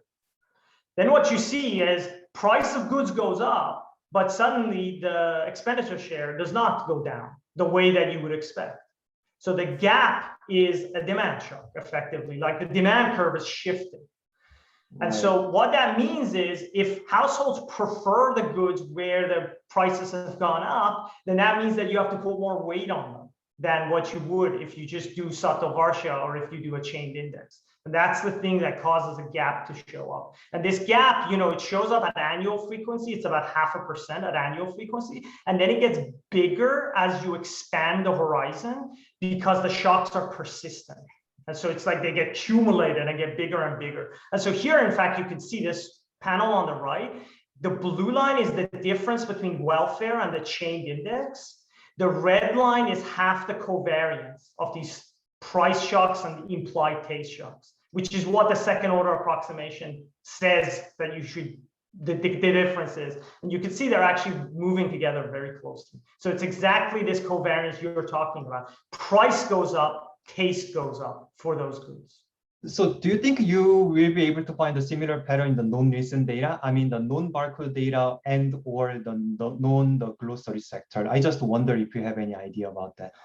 I don't. So to see this sort of stuff, you need really disaggregated data. So, you know, at this, like if you have sectoral data or something like this, or more aggregated data, the expenditure shares at high frequency tend to be more stable, which is why when we have, like for this application where we have sectoral data, you can see that around the starting point, there's not much going on because the shocks are small. The expenditure shares at sectoral level don't change a lot. You have to have big shocks at the sectoral level to get big differences. And that's why you need really disaggregated data. And so the Nielsen data is sort of what we had. It's what we could access easily. That's very disaggregated for our short run application. But I think if you had some more disaggregated data that was not in Nielsen, it would be really interesting to repeat this and see if you get some more. Yeah, okay, thank you. It's really thought-provoking, the paper, thanks. Thank you. Okay, so this was then the last question. So thank you, David. Thank you very much for the very interesting presentation. So while this was the last presentation for, today in the theme 0 of this STAG big project, I think we heard very interesting ideas with about misallocation and markups versus ownership, the role of electricity regulation on the agriculture, let's say, the industrial effect of industrial policy, and finally in the last paper on what is measurement actually for at least for me personally, is very important issues, how to measure output and welfare and so on. So I think we had a great day, and keep in mind that there are other workshop and events in this week as a part of the STAG workshop, and please attend those. So I don't know whether anyone else, I mean, Joe, perhaps you want to say something, but if not, then that was it. No, I think, let's see, what do we have coming up Friday? We have, actually, We have the Theme 5 workshop on Theme Friday 5, in the same time slot. So that's political economy and public investment. Okay. And a great program lined up for that. So thanks, everyone. Okay, then thank you everyone for day. coming here today, and see you hopefully on Friday then. Okay. Fantastic. Thanks, everyone. Thank you. Thanks. Thank you. Bye-bye. Thanks. Bye.